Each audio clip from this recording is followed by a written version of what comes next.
Hello everyone, and welcome to the Fictional Vortex. So we are back with an interesting movie on what if Naruto was a legendary AI from the old net living in Ghost of a Shell, Naruto x Panam Palmer, Cyberpunk 2077.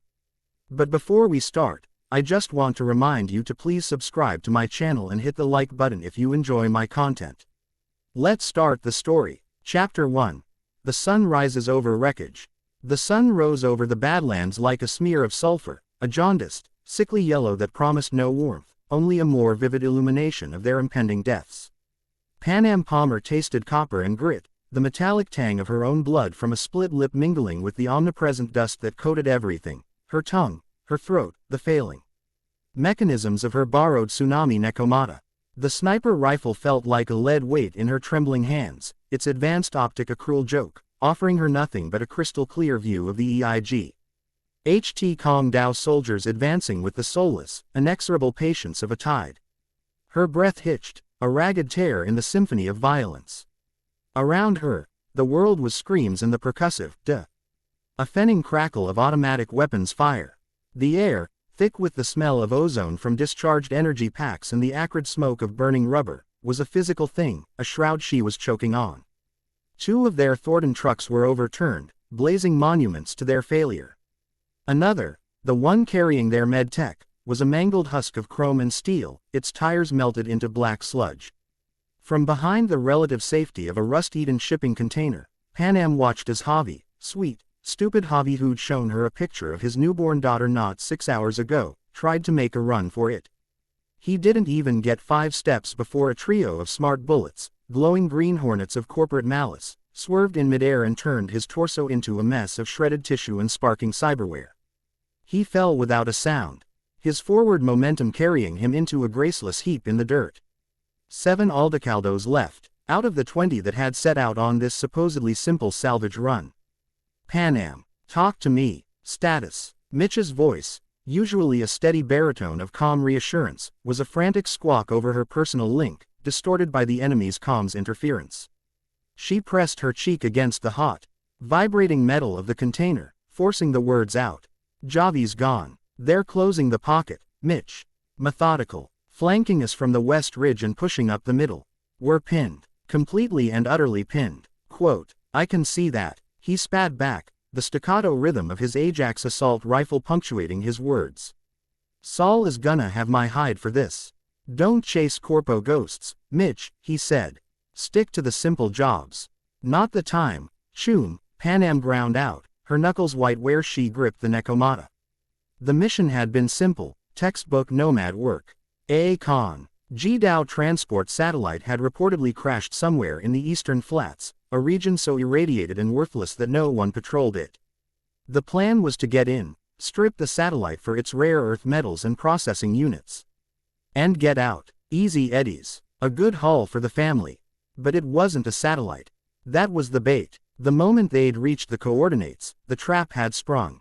This wasn't some lost piece of hardware. It was a deliberate, calculated ambush.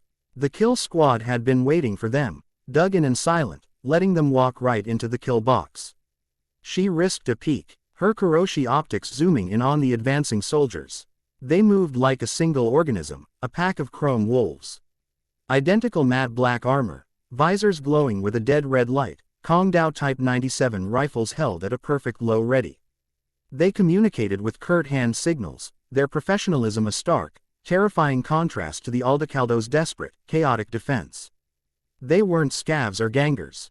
They were corporate executioners. One of them, the clear leader, pointed a single finger towards her position. A chill that had nothing to do with the morning air snaked down Panam's spine. They knew where she was. The nekomata was the biggest threat on the field, and they were coming to neutralize it. Mitch, they're coming for me. Draw their fire. Right side. Now. On it. The roar of Mitch's rifle intensified.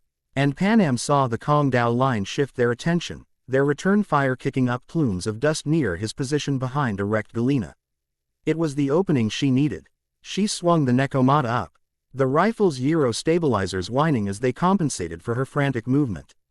Her optic locked onto the leader. The world dissolved into a pixelated red targeting box. She held her breath. The beat of her heart a frantic drum against her ribs. She squeezed the trigger. The rifle bucked against her shoulder, a vicious, satisfying kick. The high-velocity round screamed across the battlefield. But the soldier was already moving. He didn't dive or dodge. He simply sidestepped, a fluid, economical movement that should have been impossible for a man in that much armor. The round missed by a scant inch, shattering a rock behind him. A flicker of movement from his wrist, and a micro-projectile launcher spat a dart towards her. "Incoming," she yelled, dropping Florida. As the dart slammed into the container above her head. There was no explosion, just a sharp hiss. A thick, yellowish gas began to pour from the projectile, smelling of burnt almonds and chemical fire. Corrosive. Shit. She scrambled backwards, coughing, her eyes watering. The gas was eating through the container's paint, making it bubble and peel like sunburnt skin. Another few seconds and it would eat through the metal itself. Her cover was gone. This was it, the end of the line. Her thoughts flashed to her family, to Saul's disappointed face, to the open road she loved so much. A bitter, furious helplessness washed over her. To die here, in this forgotten scrap heap, for nothing. It wasn't right. It wasn't fair. The Kong Dao soldiers advanced, their pace quickening now that the sniper was flushed out. They were 100 meters out. Then 80. Then 60. The remaining Aldecaldos fired frantically, their shots pinging harmlessly off the soldiers' superior armor. It was like throwing stones at a bulkhead. Then, something changed. It was subtle at first. The lead soldier, the one who'd dodged her shot, suddenly staggered. He brought a hand to his helmet, his movements jerky, uncoordinated. His rifle drooped. From her new position behind a pile of petrified tires, Panam watched in confusion.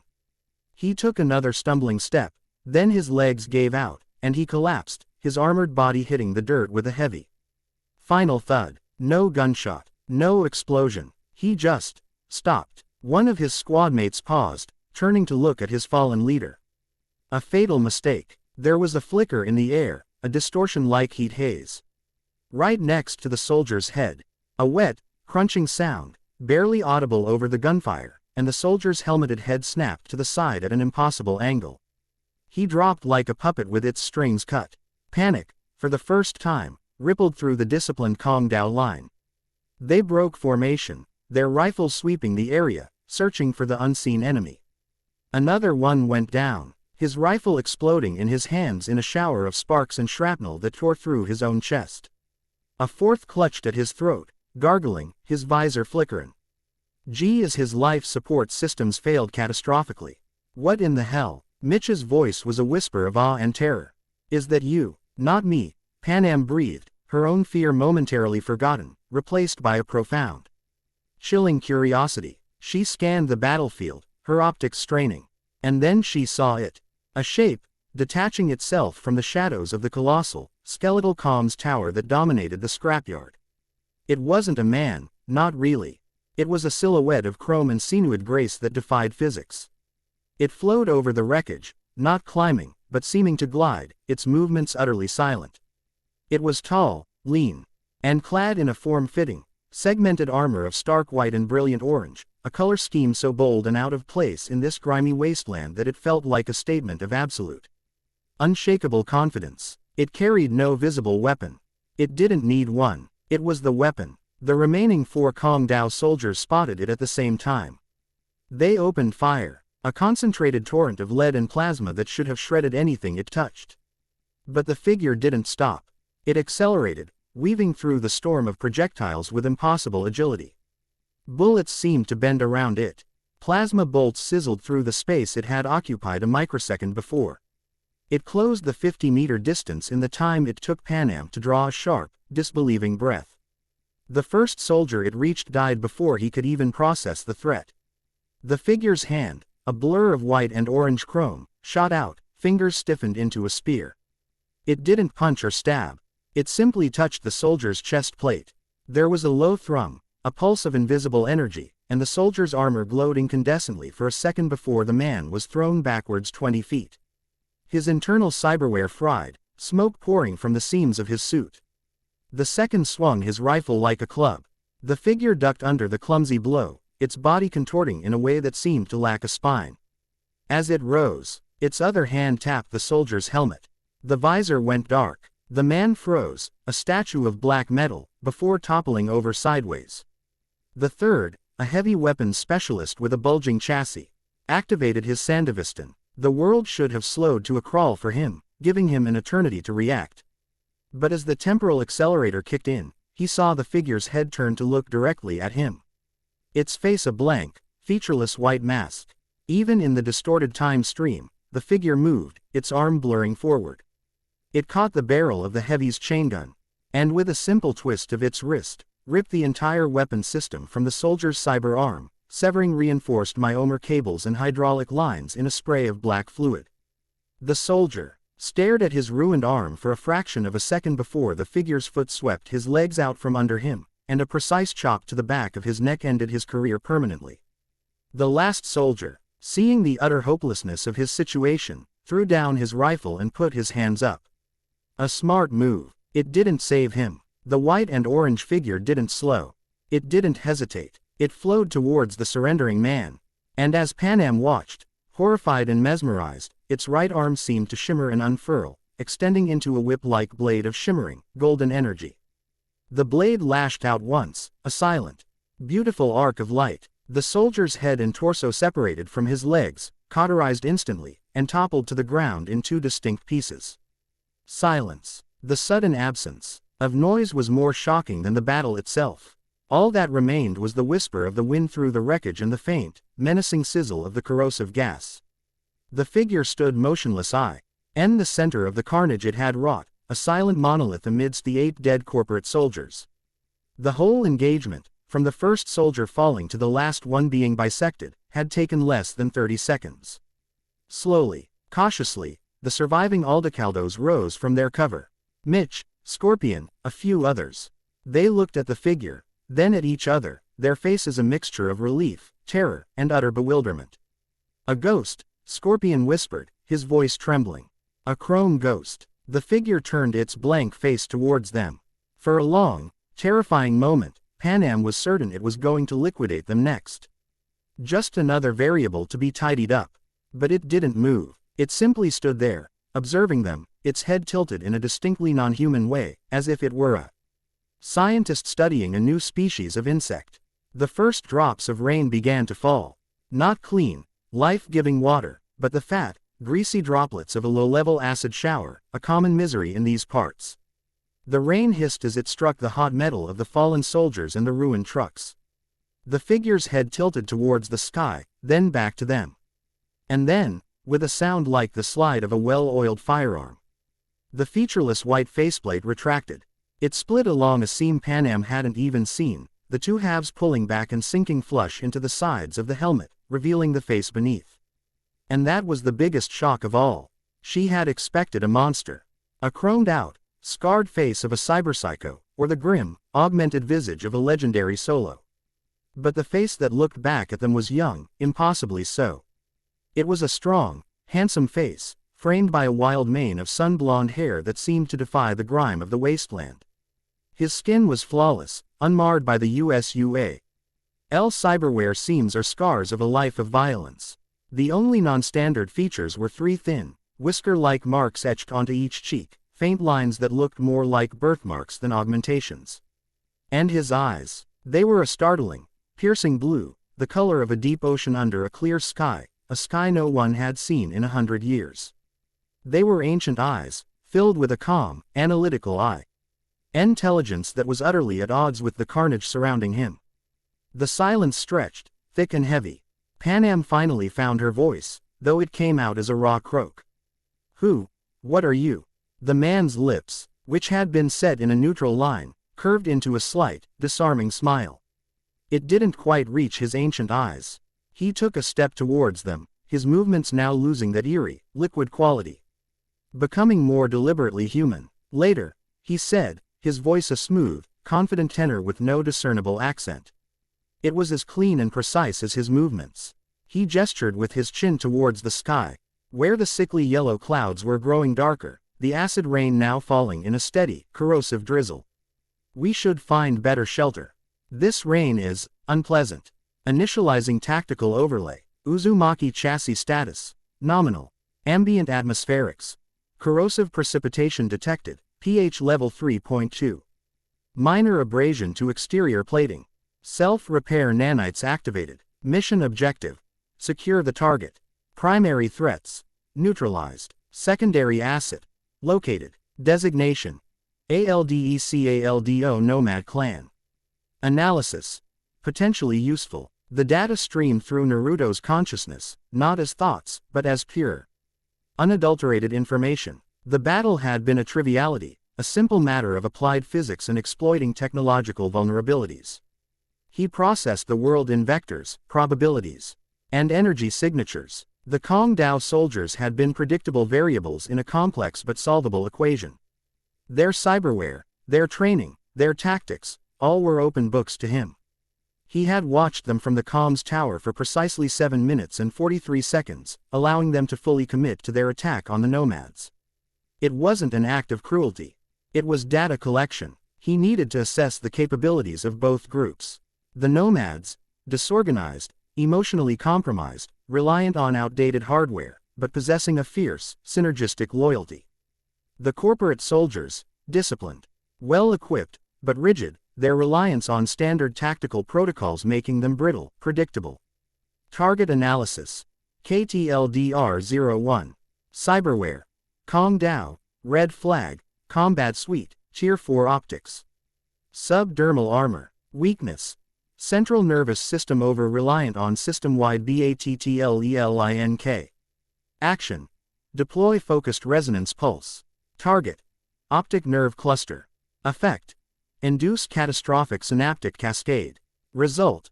Instantaneous cessation of biological and mechanical function. Probability of success. 99.8%. He had flowed from the tower, his myomer limbs contracting and expand. Ditter of gravity with every microsecond to maintain a perfect, silent momentum. The world to him was a tapestry of data streams. He could see the faint electronic magnetic fields generated by the soldiers' cyberware. Could taste the chemical signature of their ammunition's propellant on the air. It was a simple thing to reach out with his own internal systems, the core of his being that he still called chakra, and touch their technology. A whisper of corrupted code to a rifle's smart link, commanding it to detonate its own power cell. A precisely modulated frequency broadcast to disable a sold Ye's auditory sensors and larynx implants, rendering him deaf and mute before a single, efficient blow ended him. The Sandivistan user had been a minor novelty. The temporal distortion was a crude, brute force method of manipulating local time perception. Naruto didn't need to match its speed. He simply needed to exist outside its logic. He fed the user's enhanced senses a recursive data loop, a feedback of his own movement that arrived a fraction of a second before the real thing. To the soldier, it would have seemed as if Naruto was teleporting, his actions preceding their own observation.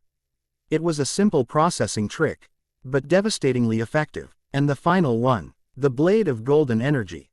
A small indulgence. It was a focused, hard light construct, a manifestation of his core programming shaped by ancient muscle memory from a life that was no longer real.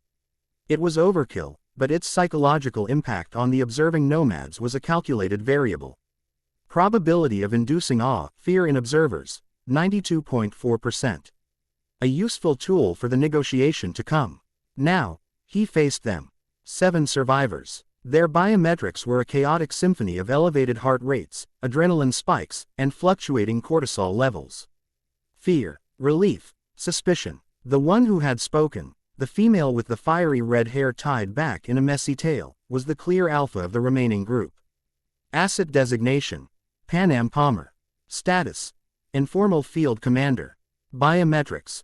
Heart rate 132 BPM, respiration rapid. Cyberware. KIROSHI Optics Model 7 Basic Subdermal Grip, Personal Link. Analysis. High aggression, high loyalty. Prone to recklessness but possesses strong strategic instincts. Utility. High. She is the key. He kept the smile fixed on his new face. It was a fascinating sensation. The Uzumaki C. Hassi's was an exquisite piece of engineering, an Arasaka prototype he had appropriated from a transport freighter several cycles ago. Its synthetic skin was laced with millions of micro-servos, allowing for a range of expression that was nearly indistinguishable from a biological human's. He found the process of manually actuating the muscles for a smile to be inefficient, but its effect on human emotional states was undeniable. The acid rain was intensifying, streaking down his faceplate and sizzling on the hot armor of the dead. Structural integrity at 99.7%. Still, the chassis was irreplaceable. The core technology that powered it, and him, was from another time. It could not be easily repaired here. Pushing the nomads towards shelter was a logical priority. He walked towards them, his boots making soft crunching sounds on the gravelly, glass-strewn ground. He deliberately softened his posture, relaxing the combat-ready tension in the chassis' myomers, projecting an aura of non-aggression. He stopped a respectful 10 feet away, a distance calculated to be outside immediate threat range but close enough for conversation. The man designated, Mitch, raised his rifle slightly, his aim uncertain. The woman, Panam, put a hand on his weapon, gently pushing it down. Her eyes, a fierce hazel, never left Naruto's. They were filled with questions he had no intention of answering. Not yet. You saved our asses, she said.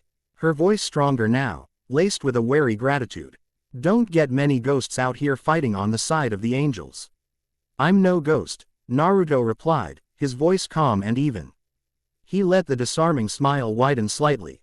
And I'm not sure which side the angels are on today. I had a vested interest in seeing them lose.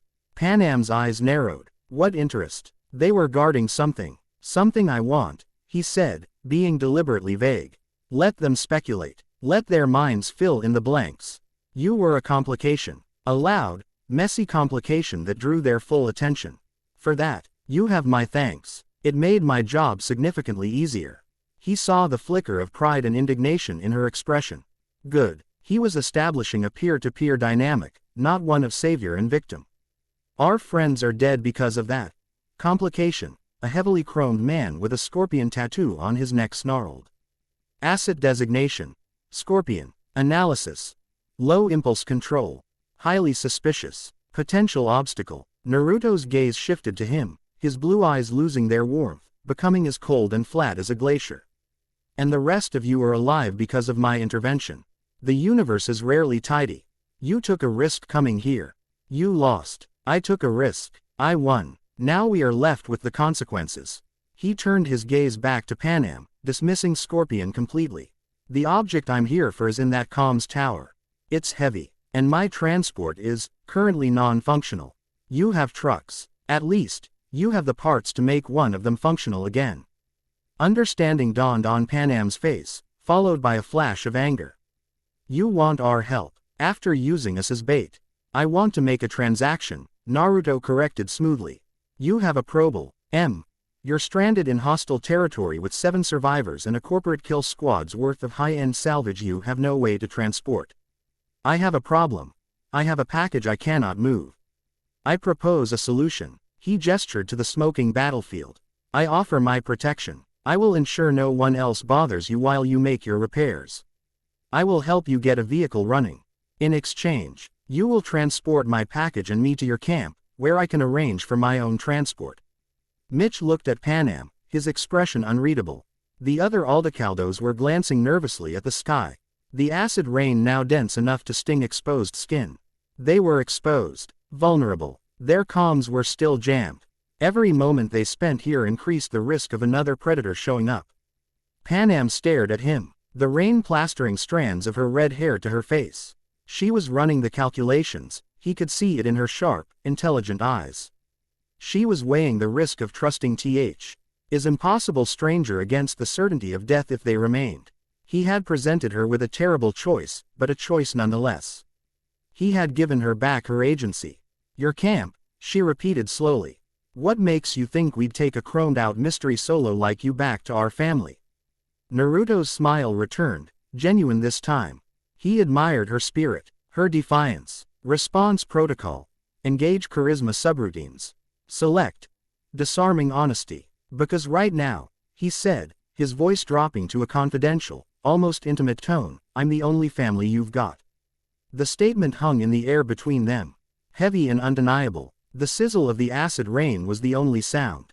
Panam held his gaze for a long, 10-second eternity, a silent battle of wills fought in the desolate heart of a scrapyard under a weeping yellow sky. Finally, she gave a single, sharp nod.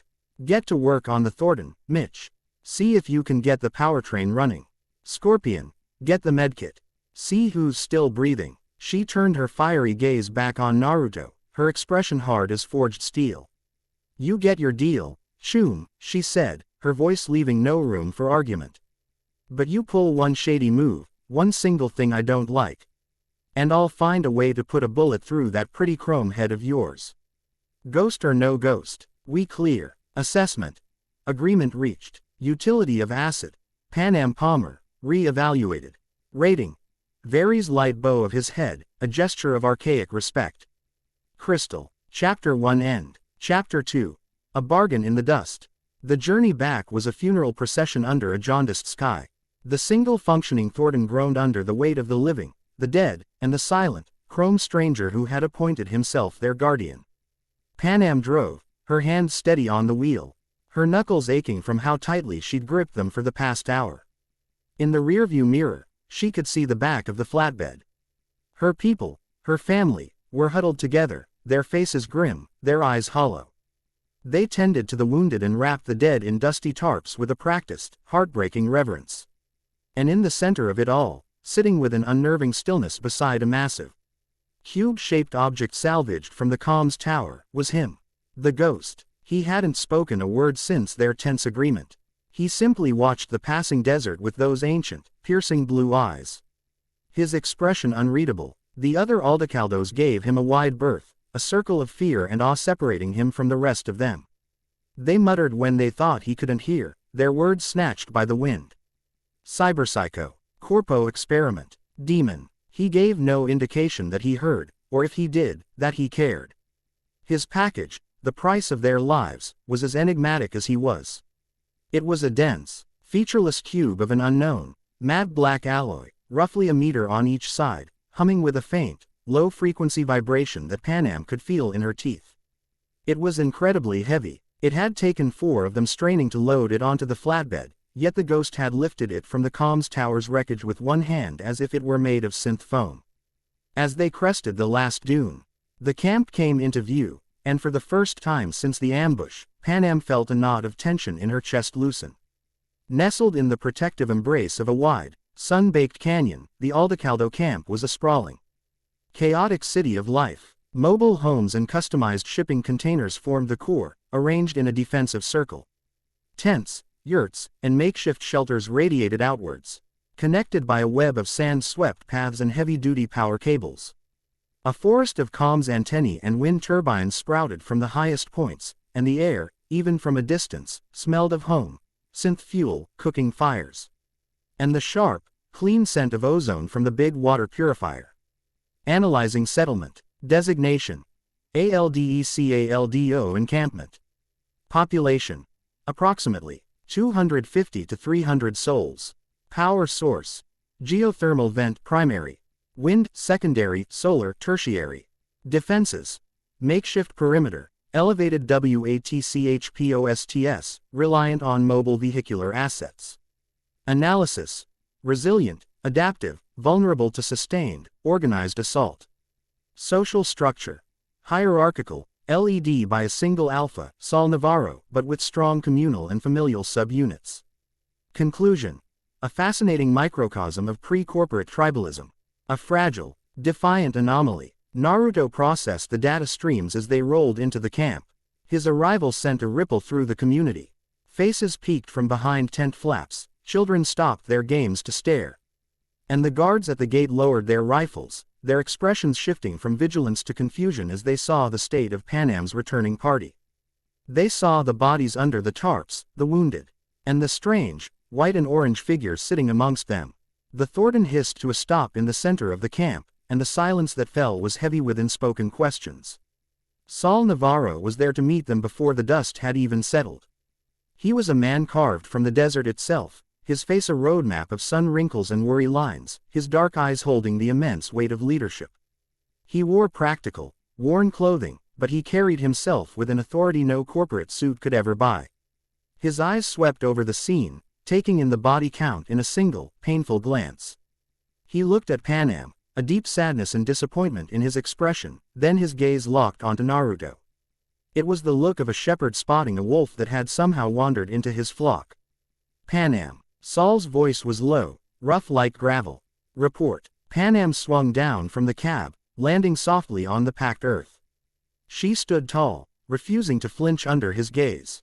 The salvage was a bust, Saul. A trap. Kong Dao kill squad, dug in and waiting.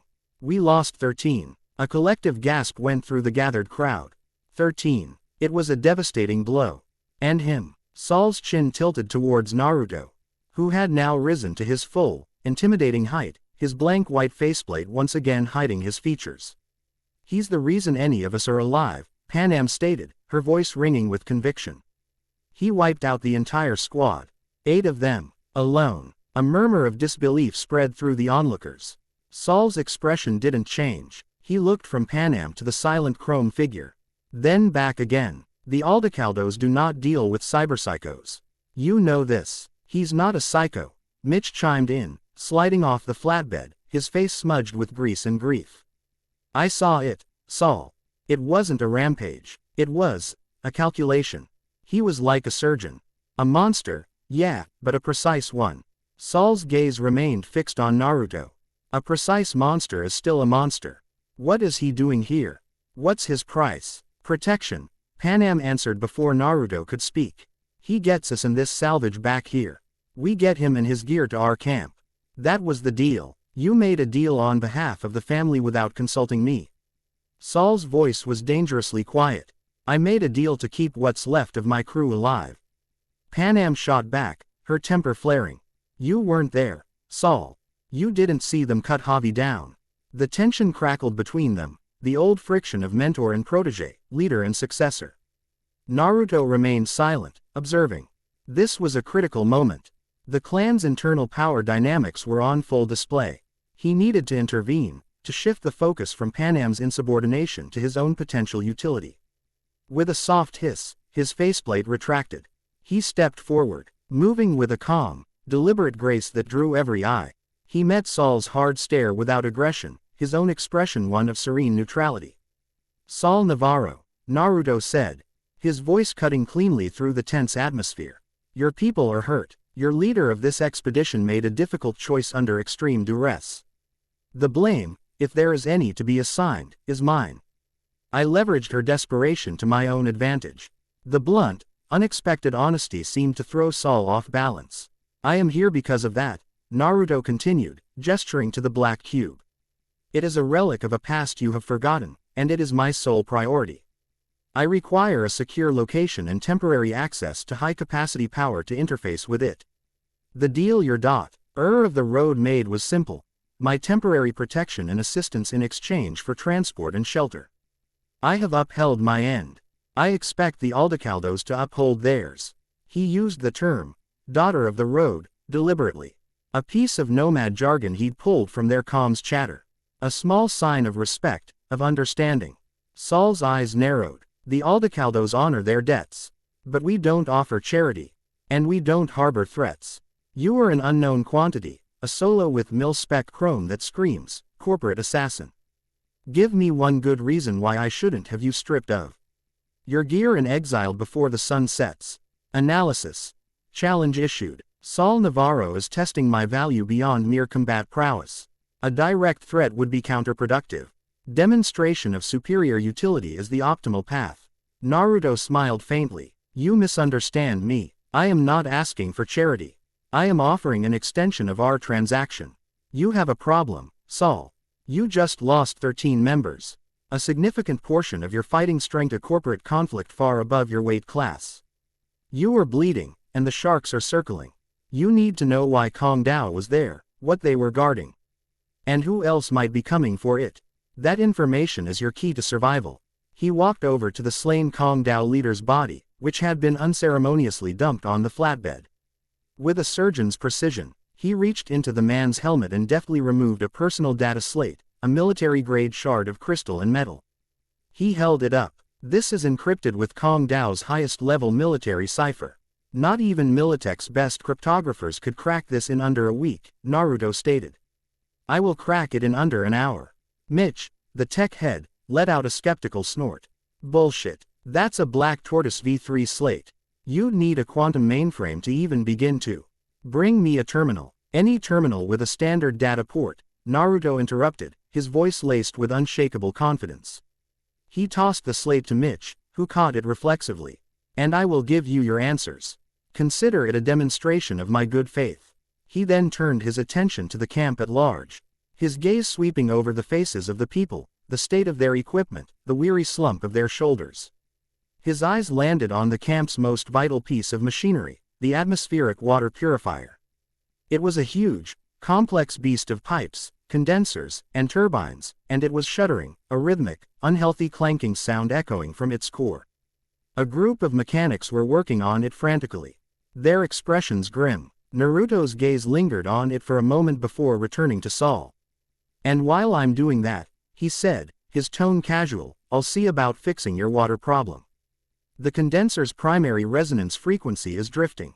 Another 12 hours at this rate and the main turbine will fracture. Catastrophic failure. The head mechanic, a burly woman with grease-stained hands, stared at him, her mouth agape.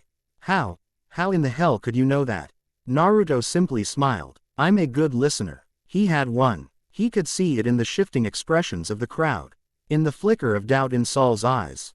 He had offered them something more valuable than violence.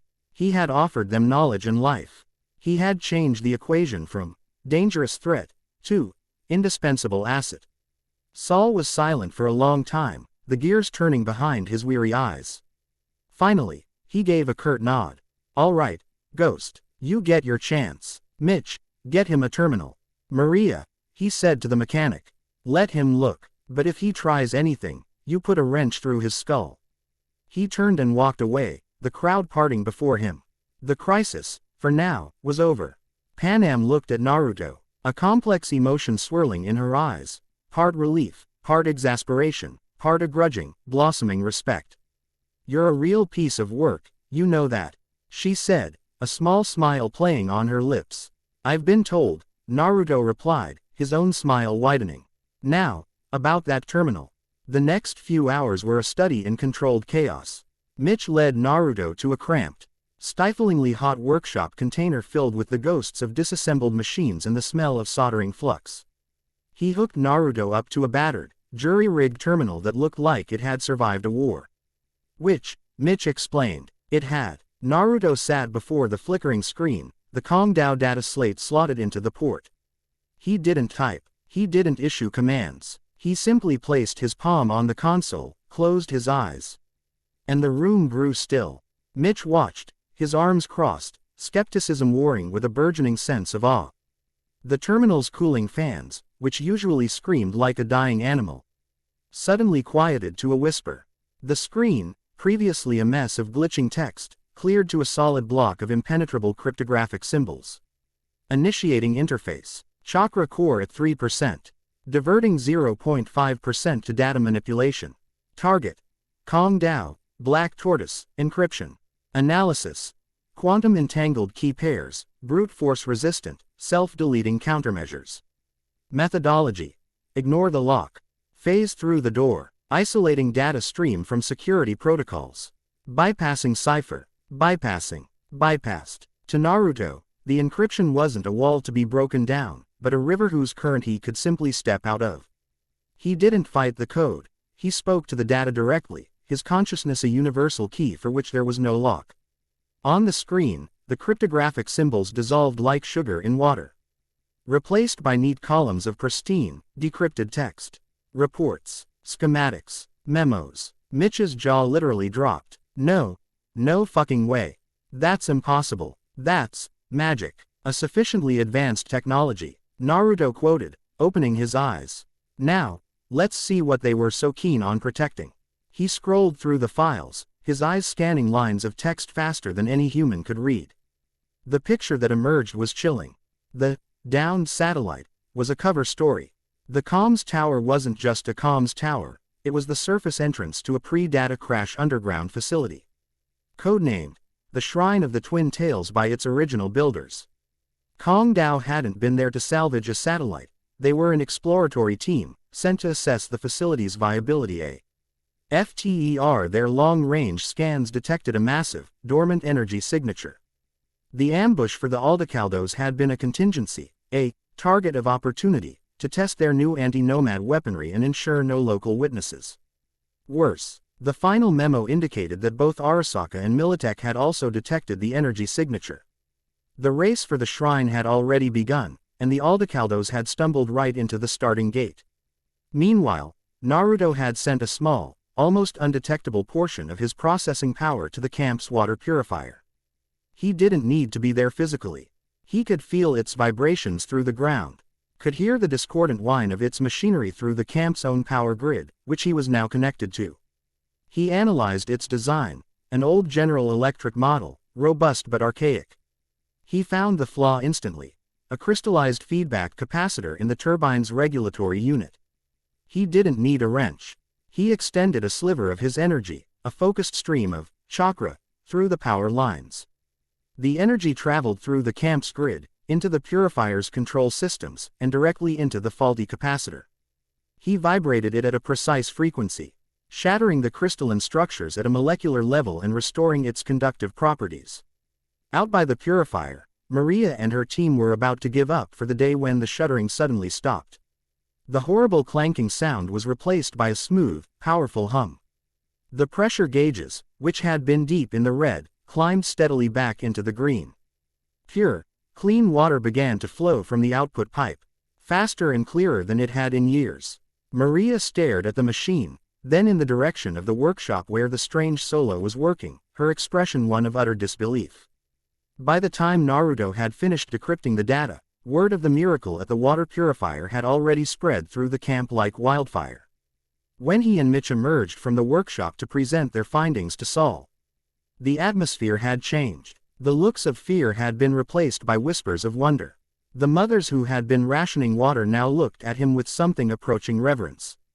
He hadn't just proven himself useful, he had become a symbol of hope. The meeting with Saul was tense but productive. The news of a looming corporate war over a treasure buried in their backyard sobered everyone present. Saul, ever the pragmatist, saw the truth in Naruto's findings. The ghost was no longer just a guest, he was their unwilling oracle, their only source of intelligence.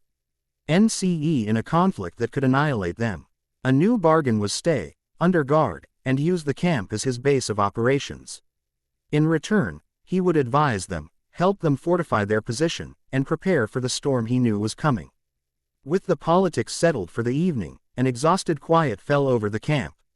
The dead were mourned, the wounded were tended to, and the business of survival continued.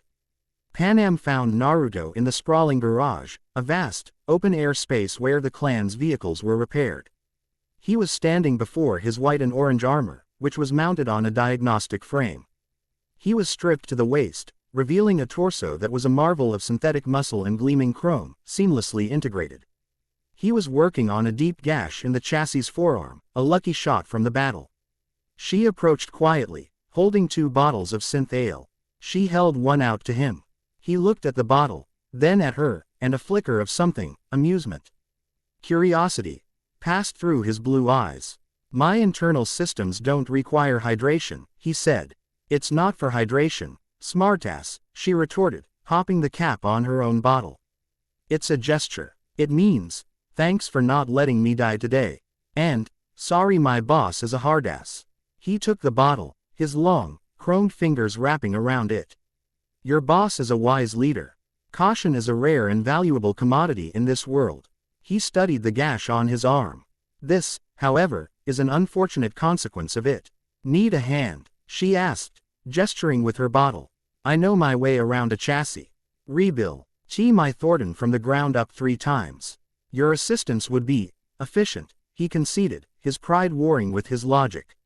For the next hour, they worked in a comfortable silence, broken only by the clink of tools and their own sharp, witty exchanges. She was a phenomenal mechanic, her hands moving with a confidence and familiarity that he found compelling. He, in turn, guided her through his armor's alien architecture. explaining functions in simplified terms she could understand. They were from different worlds, he from a forgotten digital past, she from a visceral, dusty present, but here, in the common language of machinery and repair, they found a strange and easy rhythm. She saw the impossible complexity of his technology, and he saw the fierce intelligence and capability behind her rough nomad exterior. So this shrine, she said, carefully welding a patch over the gash under his guidance. It's really that important, worth all this. It contains a part of myself that I lost a long time ago, he replied. His voice softer than she'd heard it before. Without it, I am incomplete. The work was finished. The armor was whole again. The camp was quiet now, the only NDS the chirping of electric crickets and the distant hum of the newly repaired purifier. The twin moons of Night City were just visible over the canyon rim, casting a pale, ghostly light. Come on, she said, wiping her greasy hands on a rag. I wanna show you something. She led him away from the lights of the camp, up a winding path to a high overlook. From here, the entire canyon was spread out below them. A little galaxy of campfires and electric lights. Above, the sky was a breathtaking spectacle. Polluted by the city's glow, yes, but the desert air was so clear that thousands of stars still shone through. A river of diamonds spilled across black velvet. They sat on a flat rock, the silence stretching between them, comfortable now. Sometimes, Panam said, her voice quiet, when the world feels like it's closing in. I come up here. Reminds me how small all our bullshit really is. She took a long drink from her bottle, then turned to him. The question that had been burning in her since the scrapyard finally came out. Raw and direct. Okay, for real this time. No more games, no more clever answers. What are you? An AI? Some kind of escaped Arasaka experiment? A literal ghost? Naruto was silent for a long moment, his gaze fixed on the stars. The cool desert wind rustled his blonde hair. He didn't look at her when he finally spoke, his voice a low murmur that seemed to blend with the night itself. I don't know what an AI is. Not in the way you mean it, he said. And I was never anyone's experiment. He paused, searching for words in a language that felt foreign and inadequate. Have you ever had a dream so real that when you woke up, you weren't sure which world was the truth? Imagine that dream was your whole life. A world with different rules, different skies. A world with people you cared for.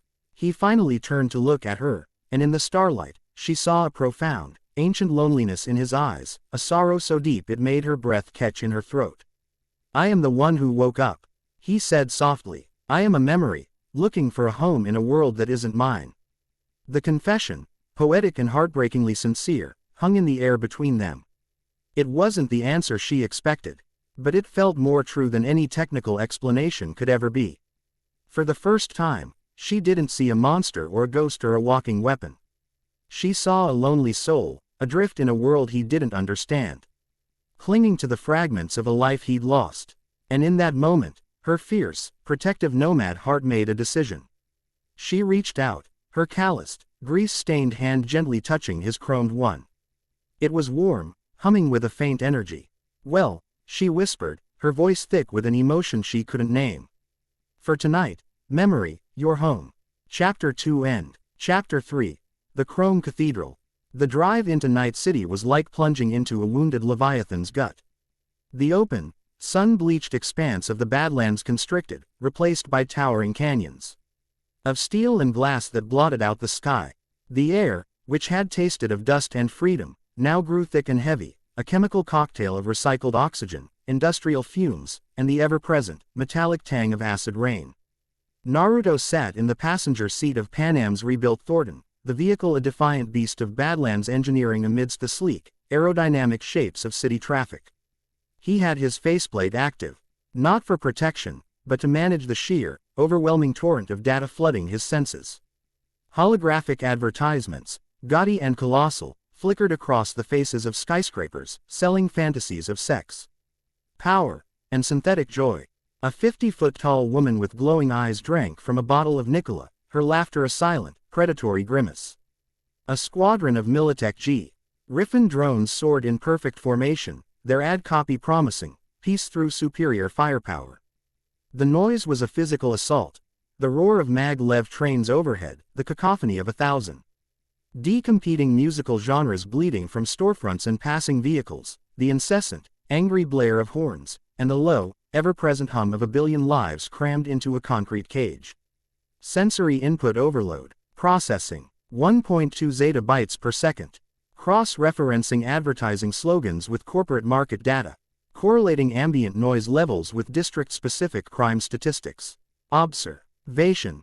This environment is a carefully engineered system designed to induce a state of constant, low-level anxiety and desire, thereby maximizing consumer spending and social compliancy. It is both a cathedral of capitalism and a high-security prison. Fascinating and repulsive. Try not to look like a tourist. Panam's voice cut through his analysis, sharp and grounded. She navigated the dense, aggressive traffic with an instinctual grace, her Thornton a battering ram in a school of nimble fish. And for Christ's sake, don't make eye contact with anyone. In the Badlands, you look someone in the eye to show respect. Here, you do it to start a fight. A remarkably inefficient system for conflict resolution, Naruto noted, his voice filtered through his helmet's external speaker, calm and toneless. Panam snorted, wrenching the wheel to see Villefort Alvarado. The driver laid on his horn, his face contorted in rage behind the armored glass.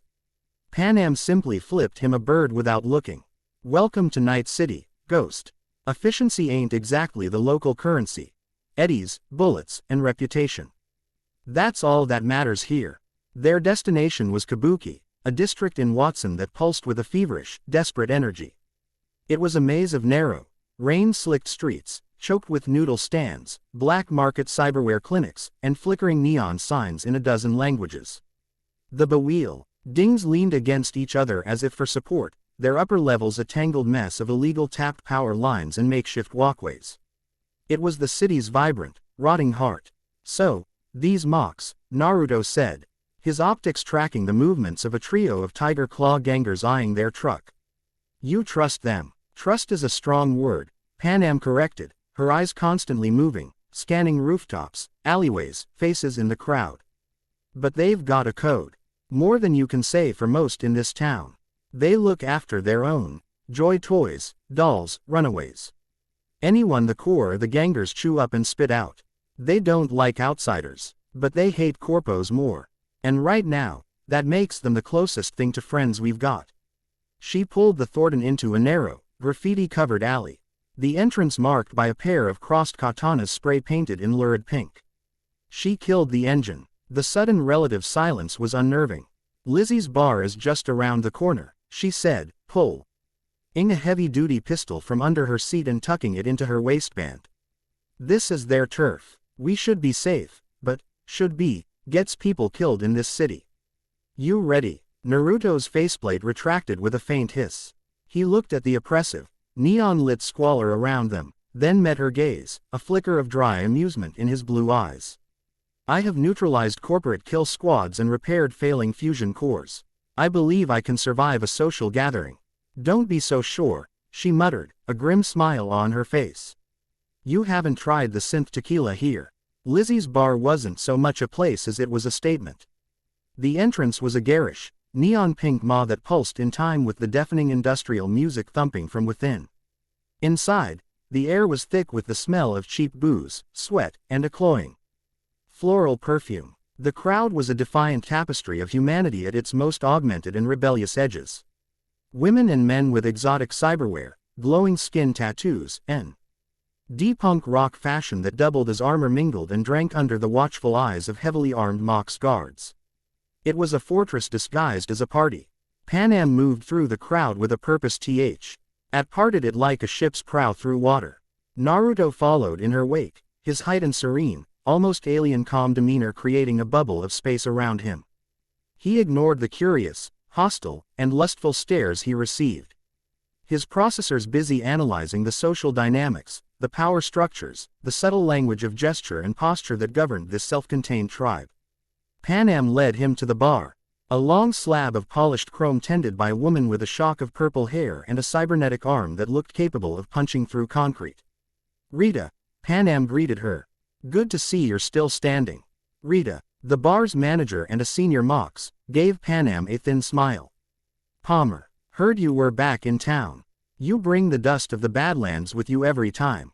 Her eyes slid over to Naruto, cold and appraising. Who's the new crone? A business associate, Panam said smoothly. We need to talk to Judy.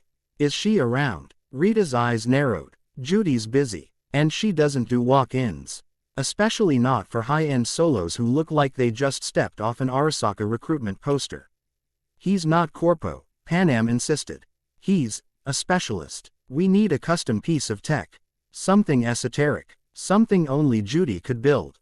Before Rita could refuse, Naruto spoke, his voice cutting through the bar's din with effortless clarity. We require a pre-data crash neural interface. One capable of cold linking with a non-standard cognitive framework without suffering from recursive data corruption.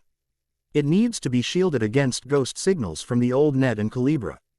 TED for a biosignature that is not entirely biological. The technical jargon, spoken with such casual authority, made Rita pause. She looked at Naruto, then at Panam, then back again.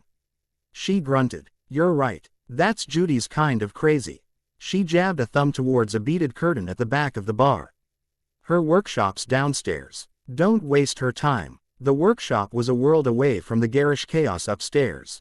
It was a basement space, a chaotic but organized mess of wires, dismantled BD wreaths, monitors displaying scrolling lines of code, and half-finished projects that looked like bizarre, technological sculptures. The air smelled of ozone, hot metal, and stale coffee. And in the center of it all, hunched over a console, was Judy Alvarez. She had a mess of brightly colored hair, half-shaved and half-dyed in vibrant greens and purples. Her clothes were a practical mix of punk aesthetics and functional workwear, stained with grease and soldering flux. A pair of high-fidelity goggles were pushed up onto her forehead, and her eyes, when she finally looked up, were sharp, intelligent, and utterly unimpressed. Rita said you had a job, she said, her voice a cynical drawl. She didn't get up. Her gaze swept over Naruto, dismissing him as just another chromed-out merc. Let me guess. You want a custom BD of you zeroing some gangoons so you can show it to your chuns at the afterlife. Not interested. My work's got artistic integrity. We're not here for a braindance, Panam said, stepping forward into the light. Judy's expression softened slightly when she saw Panam. Panam. Hey. Long time. Her eyes flicked back to Naruto. So what's this about? Who's the tall, silent, and broody type? Naruto stepped forward, deciding a direct approach was optimal. He repeated technical specifications he'd given Rita. Judy listened, her head tilted. The cynical boredom on her face was slowly replaced by a flicker of intense, professional curiosity. She pushed her goggles down over her eyes, and a targeting laser scanned Naruto from head to toe. A stream of data scrolled across her lenses. Whoa, she breathed, pushing the goggles back up. Okay, your cyberware signature is non-existent. And yet, you're not a meatbag. The energy readings I'm getting off you are off the charts, but they don't match any known tech. Not Militech, not Arasaka, not even some Black Ops Netwatch shit. She finally looked at him with genuine interest. Okay, I'm intrigued. What you're asking for, though, it's not just hard. It's theoretically impossible. It's like asking me to build you a saddle for a fish. Nevertheless, I require it, Naruto stated simply. Judy leaned back in her chair, a smirk on her face. Yeah, I bet you do. A toy like that, you could probably walk through the black wall like it wasn't even there. Her eyes hardened. Look, I like a challenge. But I've got my own problems right now. Bigger problems than some mystery merc's impossible toy. What problems? Panam asked, her tone shifting to one of concern. Judy's face darkened. She gestured to a monitor on her workbench. This. She tapped a key, and the screen flickered to life. It showed a corrupted video file. A mess of static and fractured images. But through the noise, they could see flashes of a young woman's face, her features contorted in pure terror. The audio was a distorted scream. That's Evelyn Parker, Judy said, her voice tight with anger. She was one of ours. A good friend. She got her hands on a new kind of black market BD. Something deep, something the ultimate trip.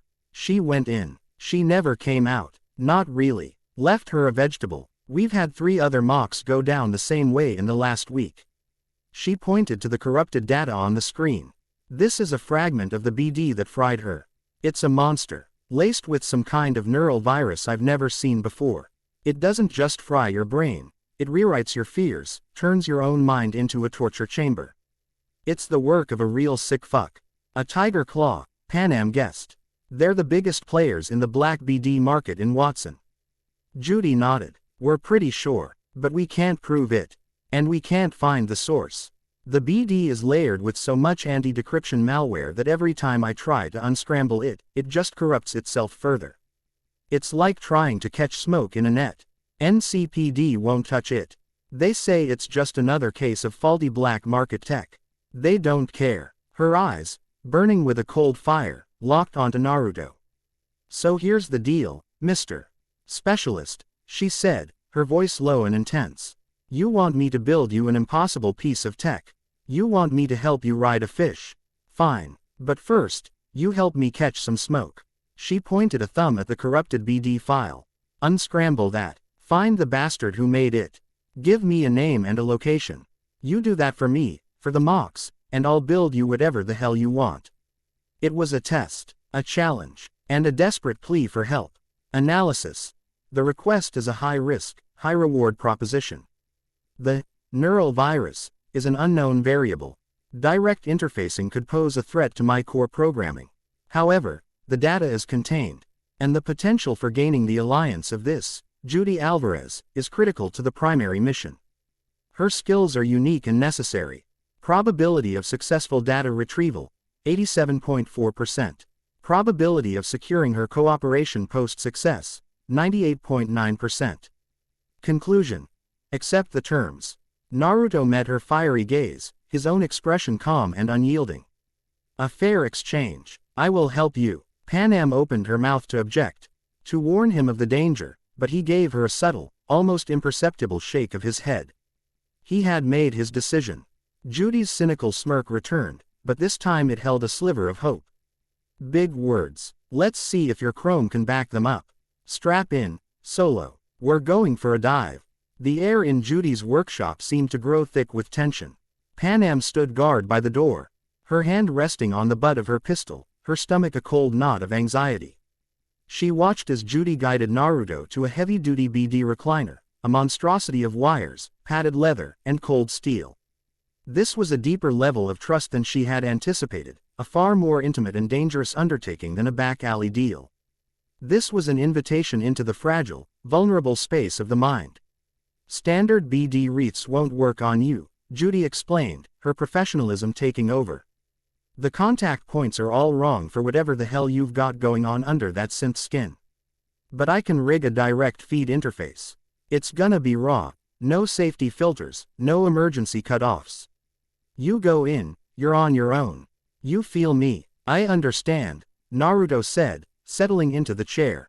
His calmness was unsettling. Judy worked quickly, her fingers flying as she connected shimmering fiber optic cables directly to ports behind Naruto's ears that Panam hadn't even known were there. Okay, Judy said, taking her seat at her console. I'm routing the corrupted fragment through my system. I'll act as your anchor. I'll try to clean up the signal on my end, but it's gonna be a shitshow. The data is angry, malignant. Be ready for anything. I am always ready, Naruto replied, his blue eyes closing. From Judy's perspective, the moment the connection went live was like a star being born in her workshop. Her monitors, which had been displaying cascading lines of corrupted red code, suddenly flashed white. The raw data throughput spiked to levels that should have melted her processors. Alarms blared for a single second before being silenced, not by her, but by the entity that had just entered her system. The angry, chaotic scramble of the neural virus didn't just stop, it recoiled, like a wolf pack facing a dragon. She watched, mesmerized, as a new presence asserted itself in the data stream. It was represented on her screens as a serene, golden light, a perfect, orderly geometry that began to push back against the jagged, chaotic red of the virus. She wasn't just watching a decryption program run. She was watching a consciousness impose its will on raw data. It was the most terrifying and beautiful thing she had ever seen. For Naruto, the experience was vastly different. There was no light, no code. There was only the inside of a fractured mind. He was adrift in a psychic storm. A maelstrom of Evelyn Parker's last, terrified moments. The world was a nightmare collage of disjointed images and sounds. The smell of fear, a coppery, animal scent. The feeling of cold, metallic restraints. The distorted, leering face of a man in a tiger claw oni mask, his voice a deep, mocking rumble. The landscape was built of pain, the architecture was terror. Analyzing data stream. Foreign malware detected. Designation.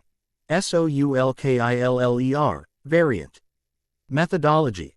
Recursive fear response loop, amplified by sensory distortion. Crude, but effective against a standard biological mind. Beginning purge. Naruto didn't fight the storm. He became its center. He extended his consciousness, his chakra, into the chaos. Where there was fractured memory, he provided the missing pieces, pulling them from the data stream's background noise. A reflection in a chrome scalpel. A serial number on a piece of equipment. The faint sound of a specific maglev train line passing by a window.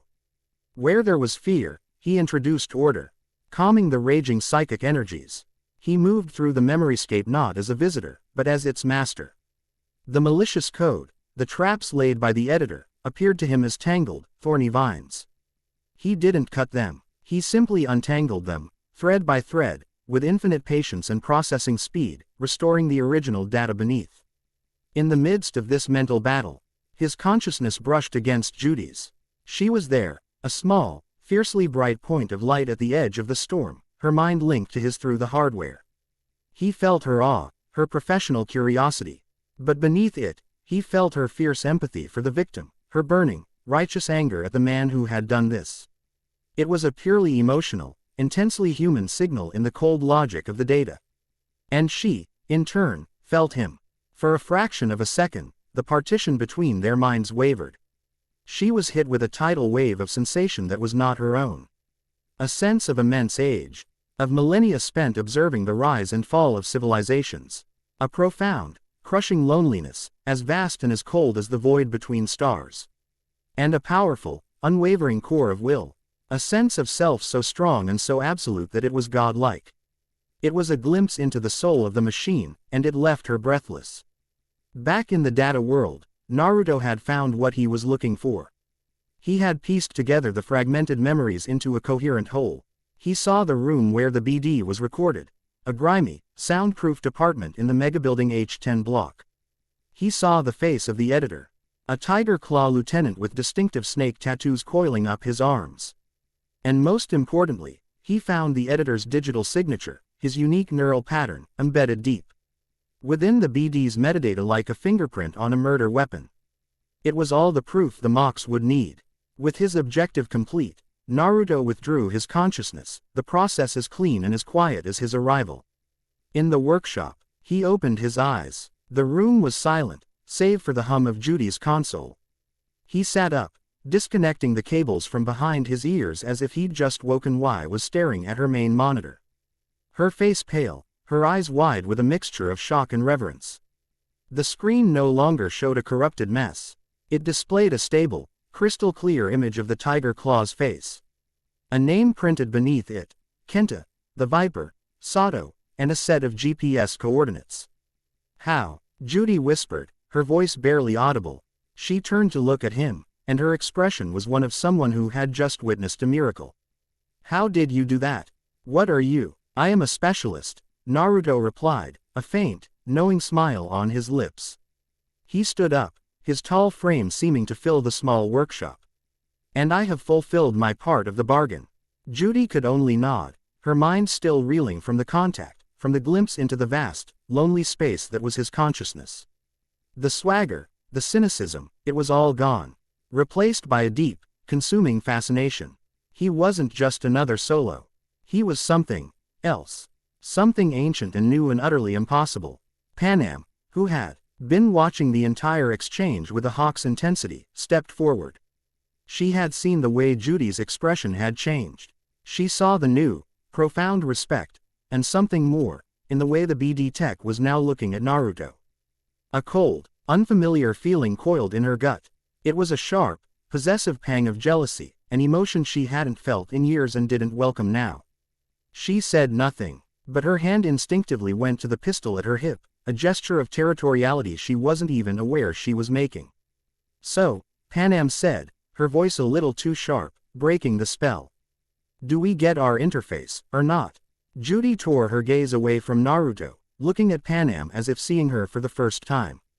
She gave a slow, deliberate nod, her mind already racing, her fingers itching to be. E.g. in work on the most complex and exciting project of her life. Yeah, Judy said, her voice filled with a newfound purpose. Yeah, you get your interface. Chapter 3 End. Chapter 4. The Devil's Due. For 2 days, a fragile peace settled over the Aldecaldos.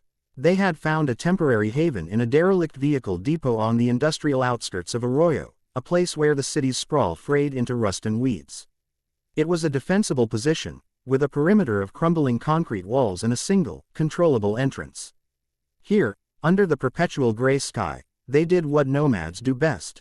They adapted, they repaired, they endured. The mood, buoyed by their survival and the ghost's miraculous assistance, was almost optimistic. Judy Alvarez, true to her word, had already sent them a preliminary schematic for the neural interface. A design so elegant and complex that it made Mitch weep with professional joy. They were making progress. The illusion of safety shattered not with a gunshot, but with the cold, silent finality of a data string. It happened while Panam was trying to buy a bulk order of nutrient paste and medical supplies from a local fixer. She slotted her cred chip into the terminal, the same chip that held the pooled resources of the entire family, and the screen flashed a single, brutal word in stark red text: account frozen. She tried again. The same result. A cold dread, slick and oily, coated her insides. She jacked in her personal link, bypassing the terminal to ping their clan account directly with the Aldecaldo's private banking agent. The response came back instantly.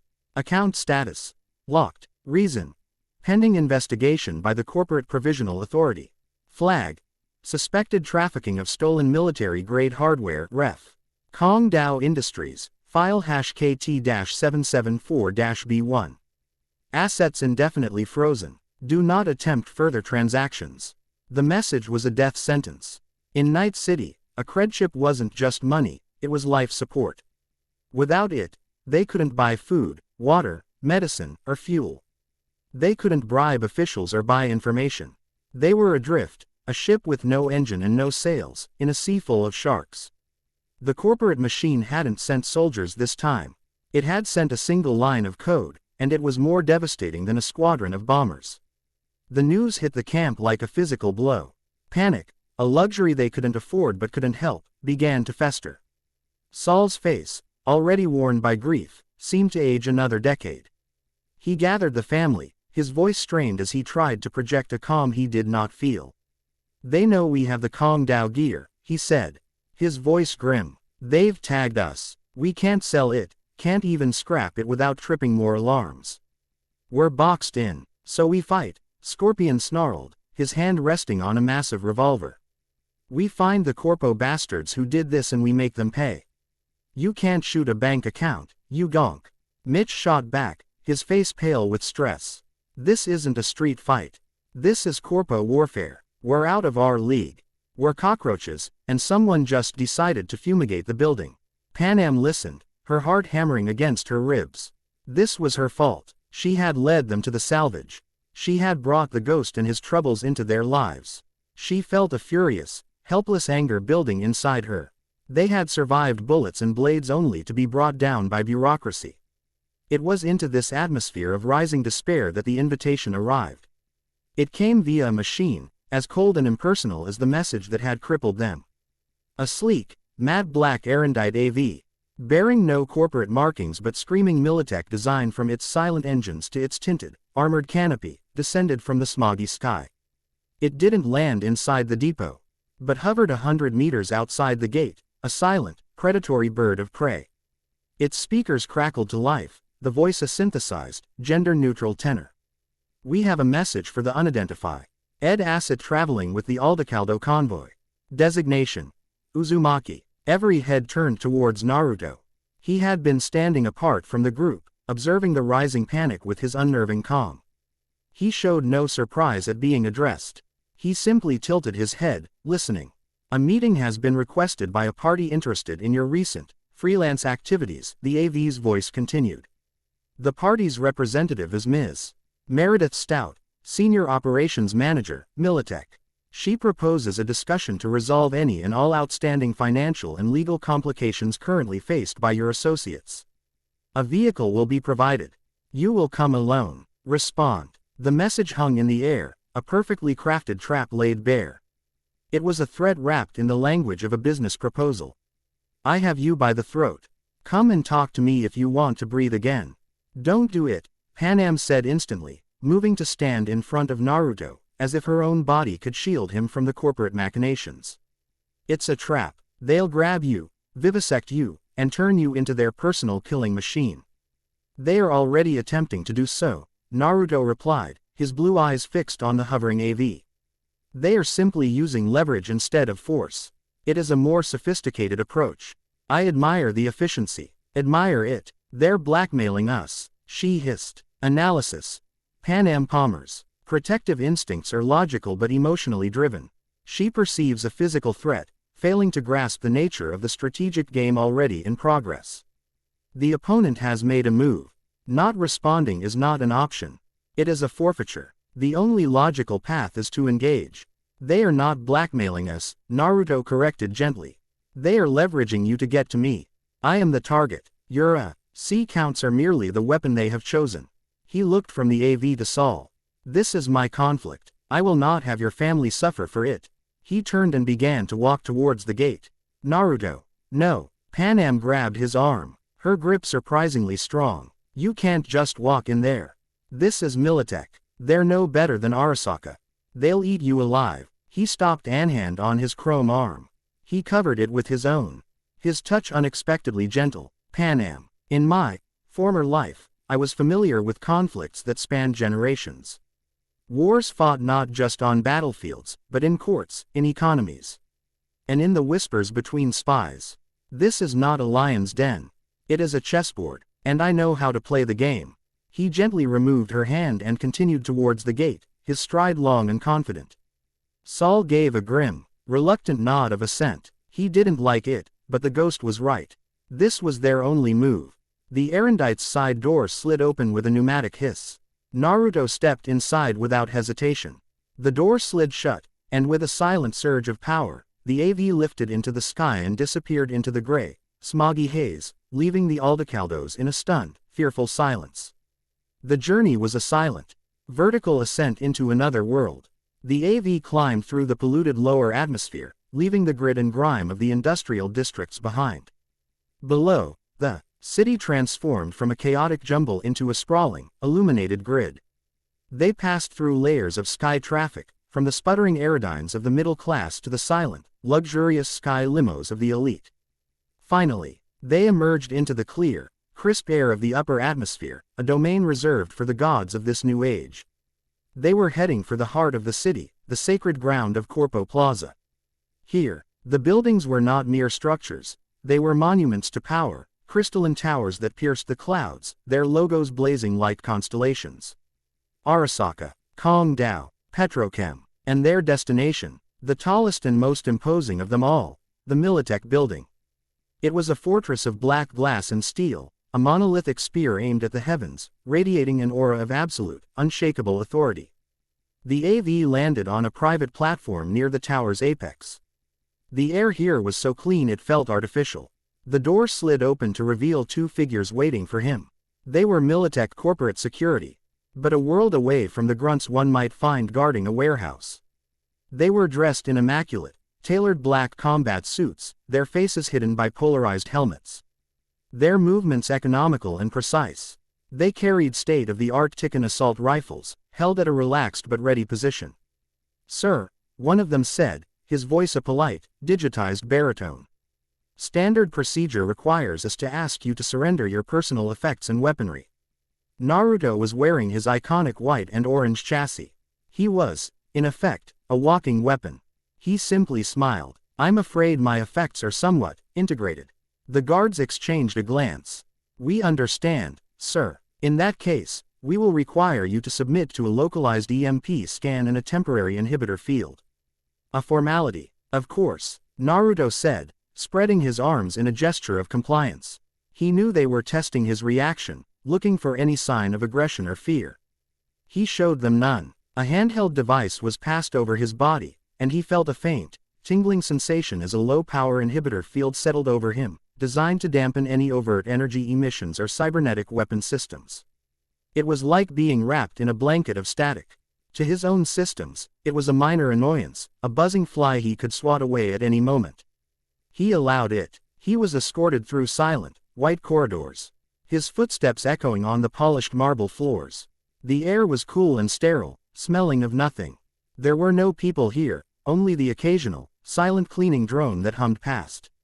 It was the pristine, lifeless heart of a global machine. Finally, they reached a pair of large, obsidian doors.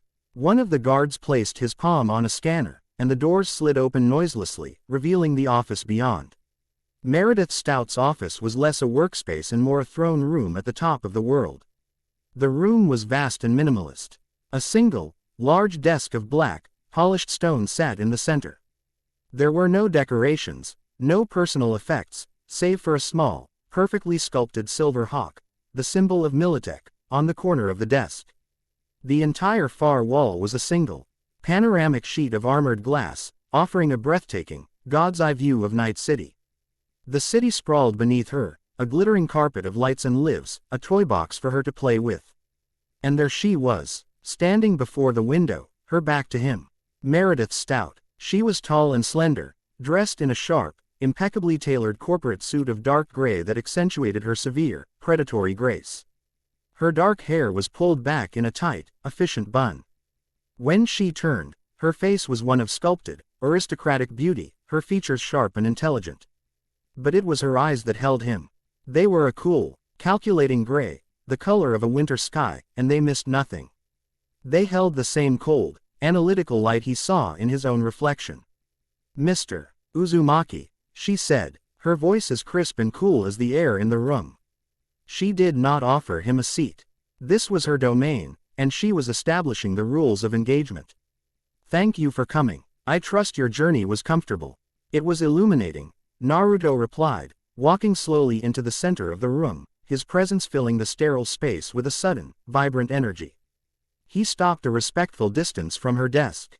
"You have a magnificent view. The illusion of control must be very satisfying from up here." A flicker of amusement in her gray eyes. His first move had been a parry, not a bow. "Good. It's not an illusion if you have the firepower to back it up," she retorted smoothly. She moved to her desk, but did not sit. Instead, she leaned against it, crossing her arms. The posture was casual, but it was a calculated display of dominance. "Let's dispense with the pleasantries. I know who you are. Or rather, I know what you are. You are a ghost, a weapon of unknown origin and terrifying capability. On the 30th of last month, you single-handedly neutralized a full squad of Kong Dao's elite Red Dragon division. You did so with zero collateral damage and a level of efficiency that my best analysts refuse to believe is possible." She paused, her eyes boring into him. "My question is simple. Are you for sale?" Naruto smiled faintly. "I am not a commodity, Ms. Stout. Everything in this city is a commodity," she countered without missing a beat. "It just depends on the price. I froze your friend's accounts to get your attention. It was effective. So, let's talk price. Name it. Credits. A private island. Your own corporate division. Tell me what you want, and I'll tell you if you're worth it." This was the core of the test. She was treating him like a high-end mercenary, a problem to be solved with money. He had to demonstrate that he was something more, that he could not be bought, only bargained with. Strategic analysis. Direct refusal is suboptimal. Engage in asymmetric information warfare. Reveal a superior strategic position without revealing key assets. Objective. Shift the dynamic from employer-employee to peer-peer. My wants are beyond your ability to purchase, Ms. Stout, Naruto said, his voice remaining calm and even. But my interests may align with yours. Oh, she raised a perfectly sculpted eyebrow. And what are your interests? The same as yours. For the moment, Arasaka. Meredith's composure didn't slip, but he registered a micro-expression of surprise, a faint tightening of the muscles around her eyes. Arasaka is every corporation's interest. Be more specific. The facility in the eastern Badlands. The one your long-range sensors detected 3 weeks ago. The one you codenamed Project Chimera, before Kong Dao beat you to the punch and sent in their own exploratory team, Naruto said calmly. The one Arasaka's own deep space reconnaissance satellite retasked to scan 2 days ago, an action which was hit a NFR Net Watch agent on your own payroll, a man named Arthur Finch. Silence. The air in the room became charged, heavy. Meredith Stout's mask of cool corporate indifference finally cracked. She stared at him, her gray eyes wide with genuine shock and a dawning, dangerous curiosity.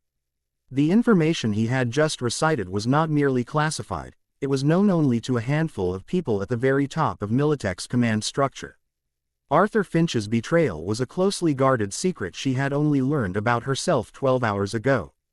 For him to know it was impossible. She slowly pushed herself off the desk, her body language shifting from dominant to wary. She was no longer studying a weapon. She was facing a rival intelligence. How? She breathed, the single word filled with 100 questions. Information is the true currency of this city, Ms. Stout. Not Eddie's, Naruto said, pressing his advantage. You see me as a sword. A powerful one, I'll grant you. But you fail to see the hand that wields it. I am not simply an asset to be deployed.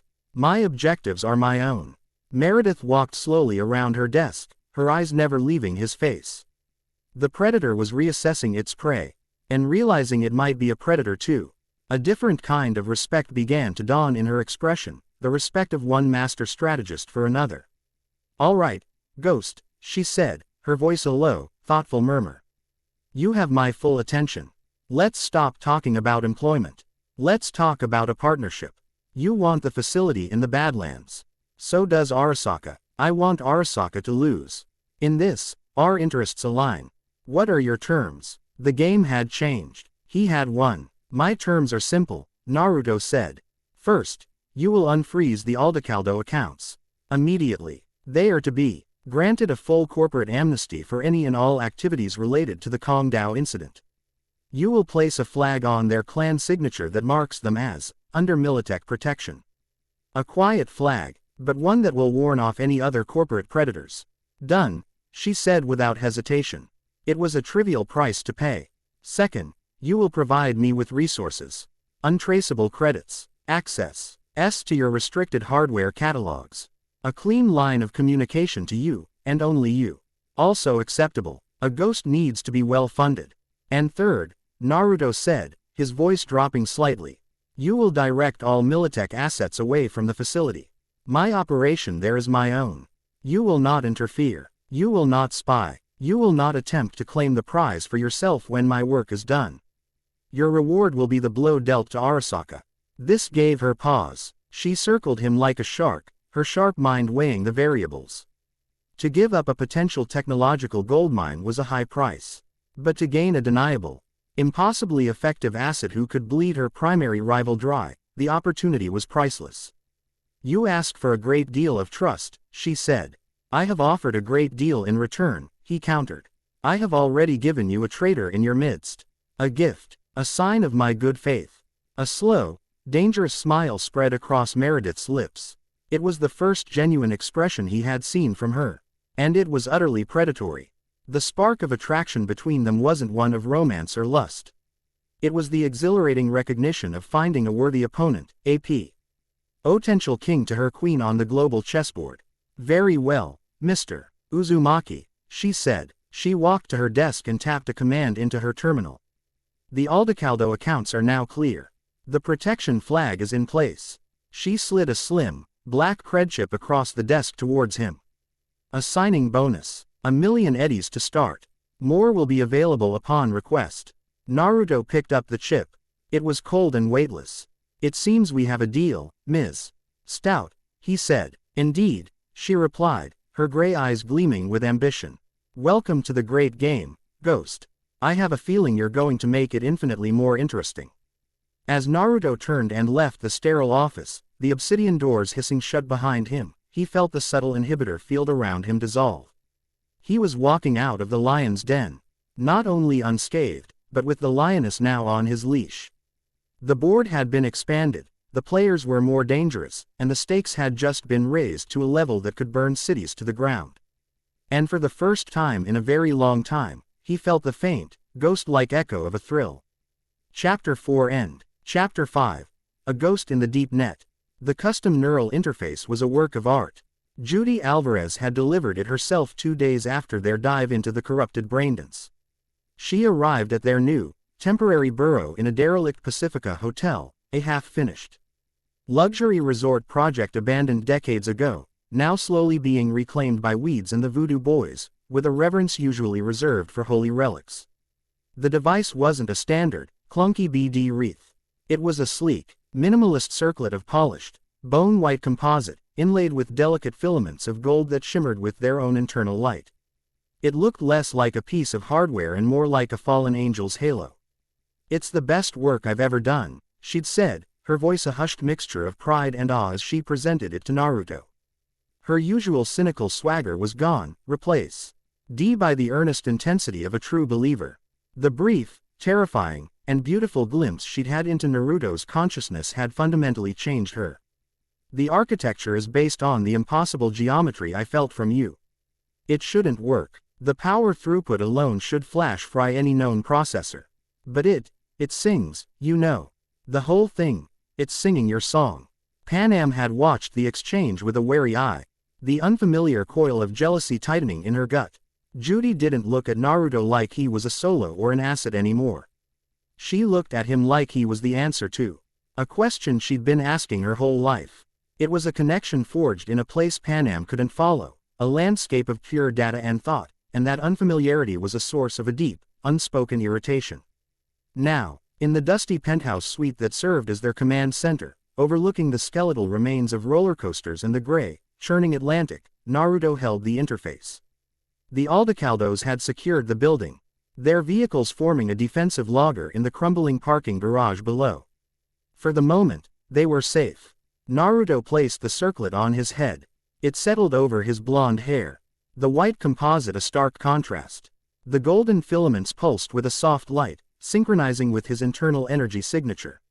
He closed his eyes, initiating interface. Model designation: JA, Soul Singer, V1.0. Architecture: non-Euclidean, resonant field-based. Establishing handshake with Uzumaki core. Connection established. Bandwidth: theoretically infinite. Latency: 0. Analysis: Judy Alvarez is a technological artisan of unprecedented genius. Her ability to translate an abstract sensory experience into functional, paradigm-shifting hardware is a 1 in a trillion talent. She is to be protected. For the first time since his awakening in this era, he reached out towards the shrine. Before, his senses had been muffled, like listening to a symphony through a concrete wall. Now, with Judy's interface acting as a perfect focusing lens, the signal came through with stunning, terrifying clarity. He could feel the ancient code of the shrine, and he could feel its guardians. He opened his eyes, his expression grim. "The defenses are active," he announced to Panam and Judy, who were watching him intently. "It's not modern black ice. It's older, more primal." "What do you mean?" Judy asked, leaning forward, her professional curiosity overriding any sense of fear. "Modern ice is a program. It has rules, routines, objectives. It's as if he were seeing the digital world overlaid on the physical one. This is more like a white blood cell. It doesn't have a routine. Its sole function is to identify anything that is not self, and utterly annihilate it. It doesn't use code to attack. It uses the fundamental logic of the net itself. It will not try to fry my brain. It will try to convince my consciousness that it does not exist." A heavy silence fell. Panam paled. The concept was horrifying. No netrunner in this age could survive it, Judy concluded, her voice a soft whisper. Their minds aren't structured to withstand a philosophical attack. They'd be erased from existence before they even knew they were under assault. "Correct," Naruto confirmed. "I can withstand it, but I cannot navigate the shrine's internal architecture and fend off its guardians simultaneously. The processing load would be too great, even for me. I need a guide, a pathfinder, someone with the raw talent to dance between the raindrops of this storm while I hold back the hurricane. There's no one that good, Judy said flatly. Not anymore. Not since the old guard from before the Blackwall died out. Perhaps, Naruto said, a glint of calculation in his eye. He stood up, the light from the setting sun casting his long shadow across the room. But legends and ghost stories often have a kernel of truth.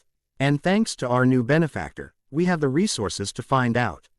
He walked over to a secure terminal he'd set up, powered by a direct, untraceable feed from the Militech credchip. He began to weave a complex query, his fingers a blur across the holographic interface. He was not accessing the public net. He was sending a request into the deep web, the shadowy domain of fixers, information brokers, and spies. He was looking for a very specific kind of ghost. The response came 12 hours later. It wasn't a text file or an email. It was a single, untraceable audio call that patched itself through Naruto's private terminal. The voice on the other end was like the rustle of old parchment, dry, ancient, and filled with a weary amusement. It belonged to a man known only as the Archivist, an information broker so old school and so deeply buried that most fixers in Night City thought he was a myth. A request for a pre-data crash pathfinder, the voice rasped. That's a name I haven't heard spoken in 30 years. You're either a historian with a death wish or you've found something very, very old. Given the million eddy escrow you placed for this information, I'm guessing it's the latter. I need a name, Naruto said simply. Names are easy. Access is hard, the archivist replied. There are only 3 people on this planet who might fit your description. One is a vegetable in a Netwatch black site. One is a smear of carbon on a reactor wall in orbital space.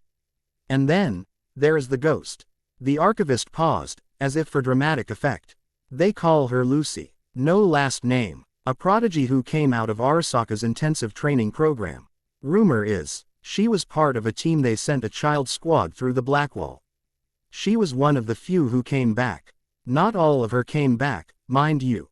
She went freelance. Pulled off of the most audacious heists of the last decade. The Kaseki heist. The orbital air data rip. Then, about a year ago, she got into some serious shit with Sokka again. They wanted their asset back. She burned them bad. But she lost her crew in the process. Disappeared completely. Most think she's dead, or made a run for the moon. But you don't, Naruto stated. I traffic in information, not belief. The archivist rasped. My sources tell me she's still in Night City. Buried deep, paranoid. She trusts no one. She doesn't take clients. She shoots first and doesn't bother asking questions later. Contacting her is tantamount to suicide. I'll take that risk, Naruto said. A dry chuckle echoed down the line. I thought you might. Very well. The information is yours. A data packet, triple encrypted and sealed with a quantum key, transferred to Naruto's terminal. A single, firewalled contact point. A dead drop in the net. It's likely a trap, a honeypot to lure her enemies.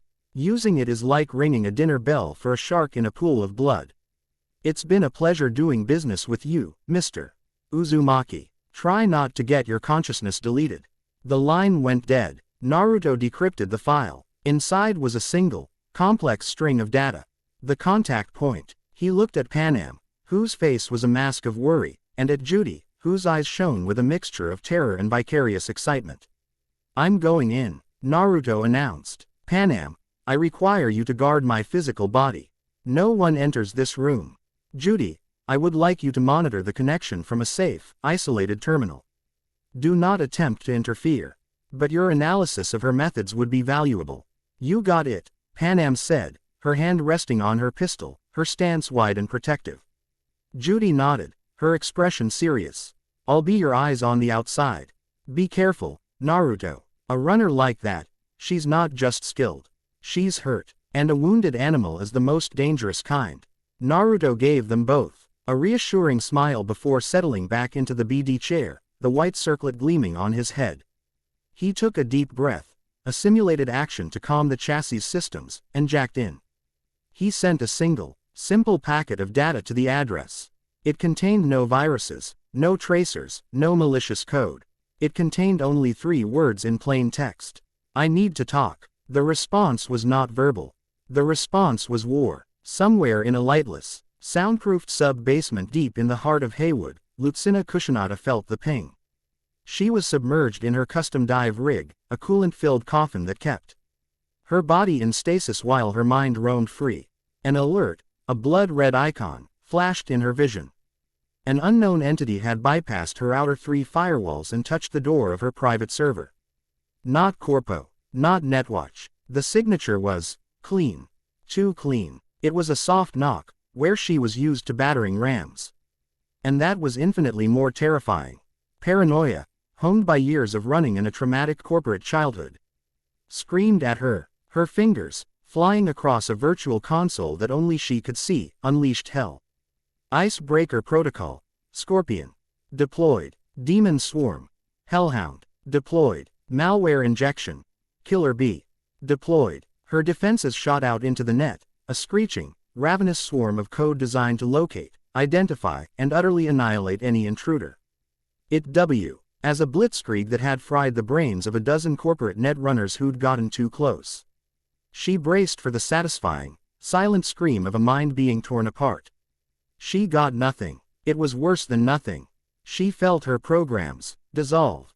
Her Scorpion probe, a vicious spike of code that could punch through military-grade security, simply unraveled, its component parts rendered inert. Her Hellhound demons, which should have been hunting the intruder's signal, were becalmed, their aggressive subroutines smoothed over into passivity. Her Killer Bee swarm, a cloud of infectious malware, was caught in a current of data so powerful that it was swept away, dismantled, and rendered harmless.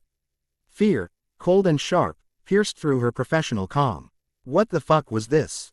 She pushed more power into her rig, her own consciousness surging forward. She would face this thing herself. Her avatar, a sleek, silver figure with glowing purple optics, materialized in the virtual space of her server's antechamber. She expected to find a hulking corporate demon, a shimmering Netwatch agent. Instead, she found only a single, calm point of golden light. That was an excessive response to a simple greeting. A voice echoed through the virtual space. It was calm, male, and amused. Rage and fear warred in Lucy. Who the hell are you? She transmitting a fresh wave of attacks, this time aimed directly at the golden light. She threw razor-sharp shards of corrupted data, waves of debilitating static, complex logic bombs designed to trap a mind in an endless, recursive loop. The light did not move. The attacks washed over it, and like water on a stone, had no effect. The shards shattered. The static was absorbed. The logic bombs were solved instantly. Observing Runner's technique, Naruto's consciousness noted. She is exceptionally skilled, fast, creative, and aggressive. Her codebase has the ghost-like fingerprints of Arasaka's Soul Killer program, but heavily modified wit. Focus on speed and evasion rather than brute force. She fights like she is constantly running for her life. Because she has been. He decided this game had gone on long enough. He was not here to fight her. He was here to recruit her. And to do that, he needed to change the very nature of the battlefield. He reached out with his will, and the world dissolved. For Lucy, the experience was terrifying. The structured, familiar space of her own server, the one she had built and defended for years, began to melt like wax.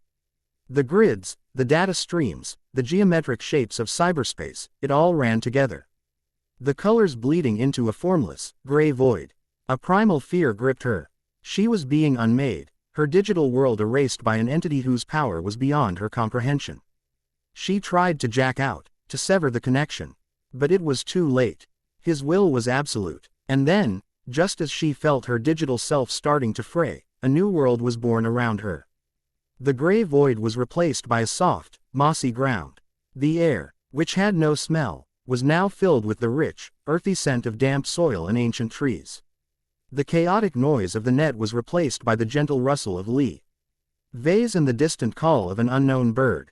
She looked up. The sky was a deep, impossible twilight, and in it hung not one, but 2 suns, one a fiery orange and the other a gentle lavender, both sinking slowly towards a horizon of jagged, snow-capped mountains. She stood in a forest of trees so colossal their tops were lost in the twilight haze. A gentle stream, its water glowing with a soft, internal light, gurgled nearby. Her avatar, once a sleek chrome figure, now felt clumsy and out of place. This place, it felt more real than reality. From behind one of the giant trees, a figure emerged. It was no longer a simple point of light. It was a humanoid shape made of the same golden energy, its form simple and serene. Where is this? Lucy breathed, her aggressive posture forgotten, replaced by a profound, shell-shocked awe. This was not a simulation. Simulations felt fake. They had hard edges, repeating textures. This was perfect. A memory, the golden figure's voice replied, soft and resonant. A glimpse of the world as it was.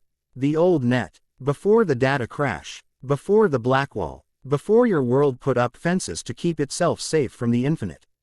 Lucy stared, her mind, capable of processing a billion operations a second, struggling to comprehend. The old net. The black wall. These were the fundamental pillars of her reality, the limits of her universe. To hear someone speak of a time before them. To see it, it was like a medieval monk being shown a photograph of the Andromeda galaxy. You're from before. She whispered. I am a remnant, Naruto's avatar confirmed. A ghost, as your era would call it. And I have found a ruin from my time. A place called the Shrine of the Twin Tails. Its digital defenses are of the old net. They are not programs you can fight. They are concepts that will unmake you. I can hold them at bay. But I cannot navigate the ruin and hold them back at the same time. I need a pathfinder. I need your eyes, your speed, your talent. He extended a golden hand. I am offering you a chance, Lucina Cushionata. Not just to run from your past, but to run towards a future you can't even imagine. A chance to see what truly lies in the ruins of the old net. A chance to touch the world beyond the wall. Lucy looked at his outstretched hand, then at the impossible, beautiful world around her. Her entire life had been a frantic race. Running from Arasaka, running from her past, chasing a dream of freedom she believed was on the moon, a place far away from the dirt and grime of her life. But she realized now that the freedom she craved wasn't in a physical location.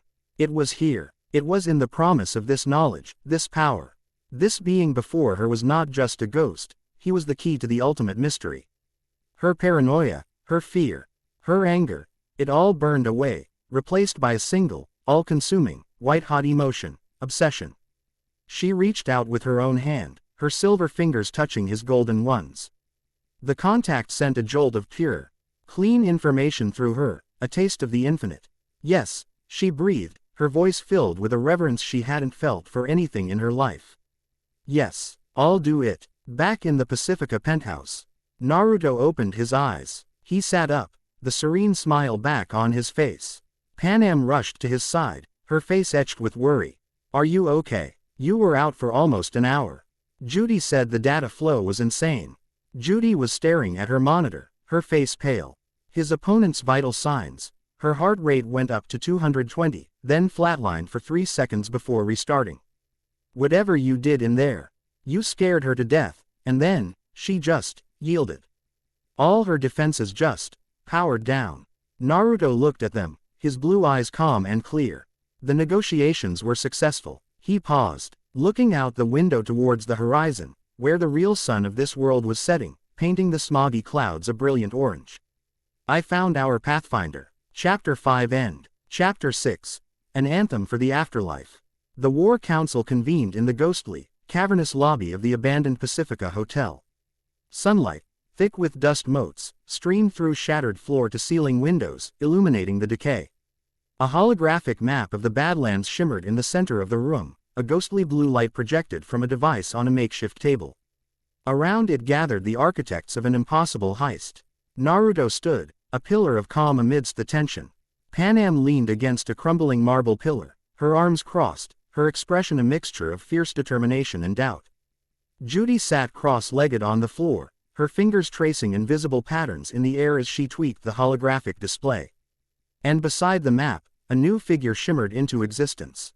A holographic avatar, rendered in sharp, high-fidelity detail, of Lucina Cushionata. She was a ghost at their meeting, her real body miles away, submerged in her coolant pod, but her presence was sharp and intense. Her avatar's purple-tinged, Cybernetic eyes scanned the faces in the room, lingering for a moment too long on Naruto.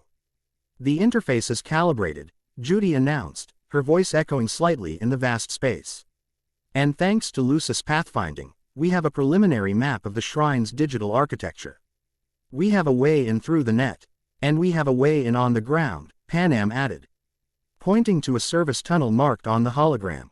"The Aldecaldos can create a diversion at the main entrance, pull their patrols. A small team can slip in through here. We can do this." It was then that a fifth figure materialized. A secure call, patched through Naruto's Militech, supplied comms unit. The severe, impeccably dressed form of Meredith Stout appeared, her corporate office a stark, sterile contrast to their decaying hideout. "A word of caution regarding your ground assault," Meredith said, her voice cool and clipped, wasting no time on pleasantries. "Our latest satellite P.S. has confirmed a change in the Arasaka deployment at the shrine. They've pulled their standard infantry." She gestured, and a new window opened beside the map, playing grainy, terrifying satellite photo of soldiers. But they were barely human. They were hulking monstrosities of black steel and red optics, moving with a brutal, piston-driven force. One of them tore the turret off an armored drone with its bare hands. "Arasaka's Kijin division," Meredith stated, a sliver of professional respect in her tone. "They're top-tier operational cyborgs. Each one is essentially a light combat mech in a humanoid shell. They are fast, heavily armored, and ruthlessly efficient. Standard firearms will not be effective." The unspoken conclusion hung heavy in the air. The Aldecaldos, with their grit and their rifles, would be slaughtered. Panam's face hardened, her pride wounded. "We've handled Chrome before. We can take them." "You would be walking into a meat grinder," Naruto said, his voice soft but firm, leaving no room for argument. "Your courage is not in question, Panam. But this is not a battle to be won with courage alone. Brute force will fail. This task requires not a sledgehammer, but a scalpel. A very, very sharp one." He turned off the hologram, the room plunging back into the dusty gloom. "The plan has changed. The Aldecaldos will provide logistical support and a secondary exfiltration route. But for the initial breach, I need to hire a legend." A tense silence fell. Hiring an outsider, a city merc, went against every nomad instinct. But looking at the footage of the Kijin cyborgs, even Panam couldn't deny the cold, hard logic. Naruto looked at the expectant faces. "There is only one place in this city to find a solo of the caliber we need. I'm going to the afterlife." The afterlife wasn't just a bar. It was a cathedral dedicated to the bloody religion of the Edge. Tucked away in the basement of a Watson hotel, it was a place that reeked of history, of spilled booze and spilled blood. The air was thick with the smells of high-end liquor, expensive tobacco, and the faint, coppery tang of recent violence. To get in, you had to have a reputation, or be with someone who did. Naruto's growing legend as the ghost who'd wiped out a Kong Dao squad and walked out of a meeting with Meredith Stout served as his entry ticket. He walked down the stairs, his white and aura NGE chassis a stark anomaly in the bar's dim, smoky lighting. The clientele here were a different breed from the defiant punks at Lizzie's. These were the apex predators of the mercenary world. Hard-faced solos with mil-spec chrome. Grizzled netrunners with eyes that seemed to look at two worlds at once, and beautiful, dangerous fixers who brokered death and fortune from shadowy booths. Every conversation was a potential deal. Every glance a calculation of threat or opportunity. Naruto's presence caused a ripple. Heads turned. Conversations quieted. They saw the impossible grade cyberware, the confident, silent stride. The aura of contained power. They saw a new player entering the game at the highest level, and they watched with a mixture of suspicion, respect, and professional jealousy. His destination was the Queen's throne. Rogue Amendiers, the undisputed queen of fixers, held court from a private booth at the back, flanked by her hulking bodyguard, Wayland. She was a living legend. A relic from the age of Johnny Silverhand, her face a mask of cynical wisdom, her eyes holding the secrets of 1,000 bloody jobs. Wayland, a mountain of muscle and chrome, moved to block Naruto's path. Rogues busy. Naruto didn't stop, his voice calm and quiet, yet it cut through the noise. Tell her Meredith Stout sent her regards. The name was a key. Wayland paused, his brow furrowed. He glanced at Rogue. She had overheard. With a curt, almost imperceptible nod, she granted him an audience. Wayland stepped aside. Stout's new pet, Rogue said as Naruto approached, her voice a gravelly purr.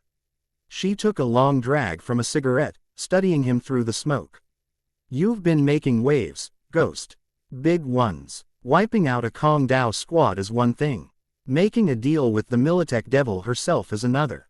You've got balls. Or you're incredibly stupid. The jury's still out. I'm looking for a solo, Naruto said, getting straight to the point. The best. Someone who specializes in high-risk infiltration against Arasaka. Rogue laughed, a short, humorless bark. Honey, you just described half the people in this bar's fantasy resume. You need to be more specific. I need someone who isn't just good, or lucky. Naruto clarified. I need someone who is a legend. Someone who has stared into the Arasaka abyss and made it blink. Rogue's cynical expression softened into something that looked like genuine respect. She knew exactly who he was talking about. There's only one merc on the street right now who fits that description. She's expensive, she's picky, and she's goddamn. Or dead. Sokka suits in her rearview than I've had hot dinners. She pointed with her cigarette towards a secluded booth in the darkest corner of the bar. But you're in luck. She's right over there. Her name is V. Naruto followed her gaze. In the booth sat a woman, her back to the wall, a position of tactical advantage. She was dressed in practical, high-end street wear, a customized version of the samurai jacket catching the dim light. Her focus was entirely on the high-caliber pistol she was meticulously cleaning on the table, her movements precise and economical. She radiated a quiet, lethal competence. A contained storm of violence waiting for a reason to be unleashed. My thanks, Naruto said to Rogue. Don't thank me yet, she purred. Getting V to talk to you is the easy part. Getting her to work with you, that's a different story. She doesn't trust anyone's chrome but her own. Naruto approached the booth. V didn't look up, but he knew she was aware of his every step. He could feel her senses, her cyberware. Scanning him, analyzing him, cataloging him as a potential threat. He stopped at her table. V, he said. She finished reassembling her pistol with a satisfying click, then finally looked up. Her eyes were sharp, intelligent, and held a weariness that went beyond her years. They were the eyes of a survivor.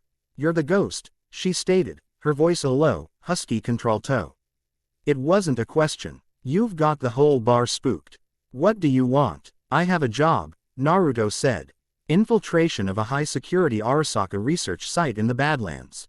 Objective is asset extraction. V gave a small, cynical smile. An Arasaka problem. How original. Look, Ghost, I'm flattered, but I'm not interested in being the muscle for some corpo's secret war. I've played that game before. This isn't a corporate job. It's personal, Naruto said. And the pay is substantial. He slid a cred chip across the table, the one from Meredith. That's your advance. 2 million eddies. Non-negotiable. V glanced at the chip but didn't touch it. The money was astronomical, but her expression didn't change. Money's not the problem. My problem is that I don't know you. I don't know your skills. I don't know your limits. I don't work with unknowns on Arasaka jobs. That's how you end up a name on the wall of this bar. She leaned forward, her gaze intense. You want to hire me? You gotta prove you're not gonna be a liability.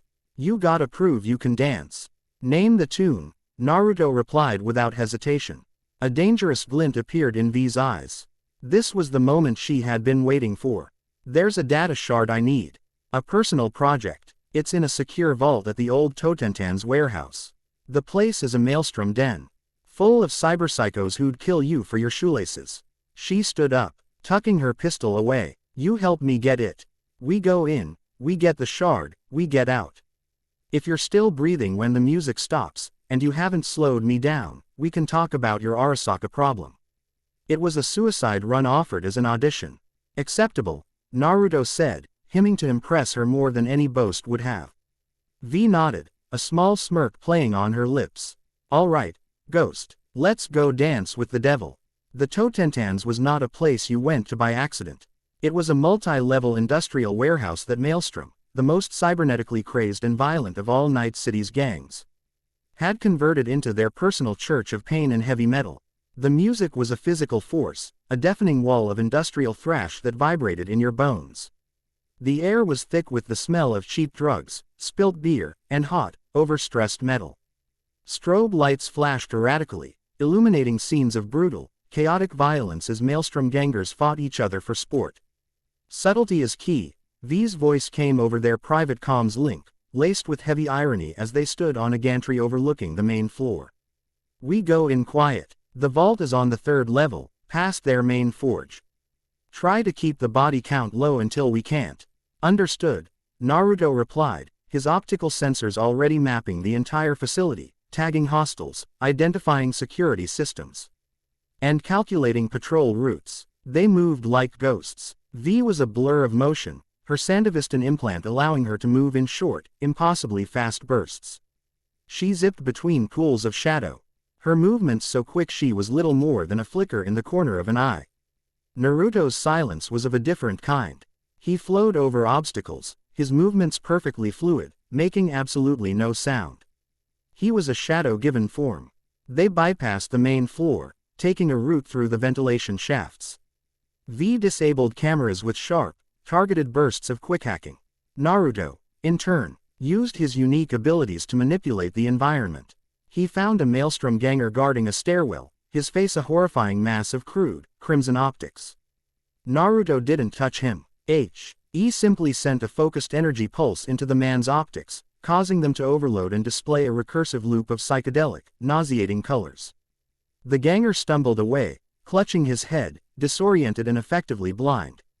Leaving the path clear, their silent infiltration was perfect, until it wasn't. On the 3rd level, a maelstrom spotter with an enhanced auditory sensor picked up the faint hum of V's Sandevistan. The alarm blared, a raw, ugly screech that cut through the music.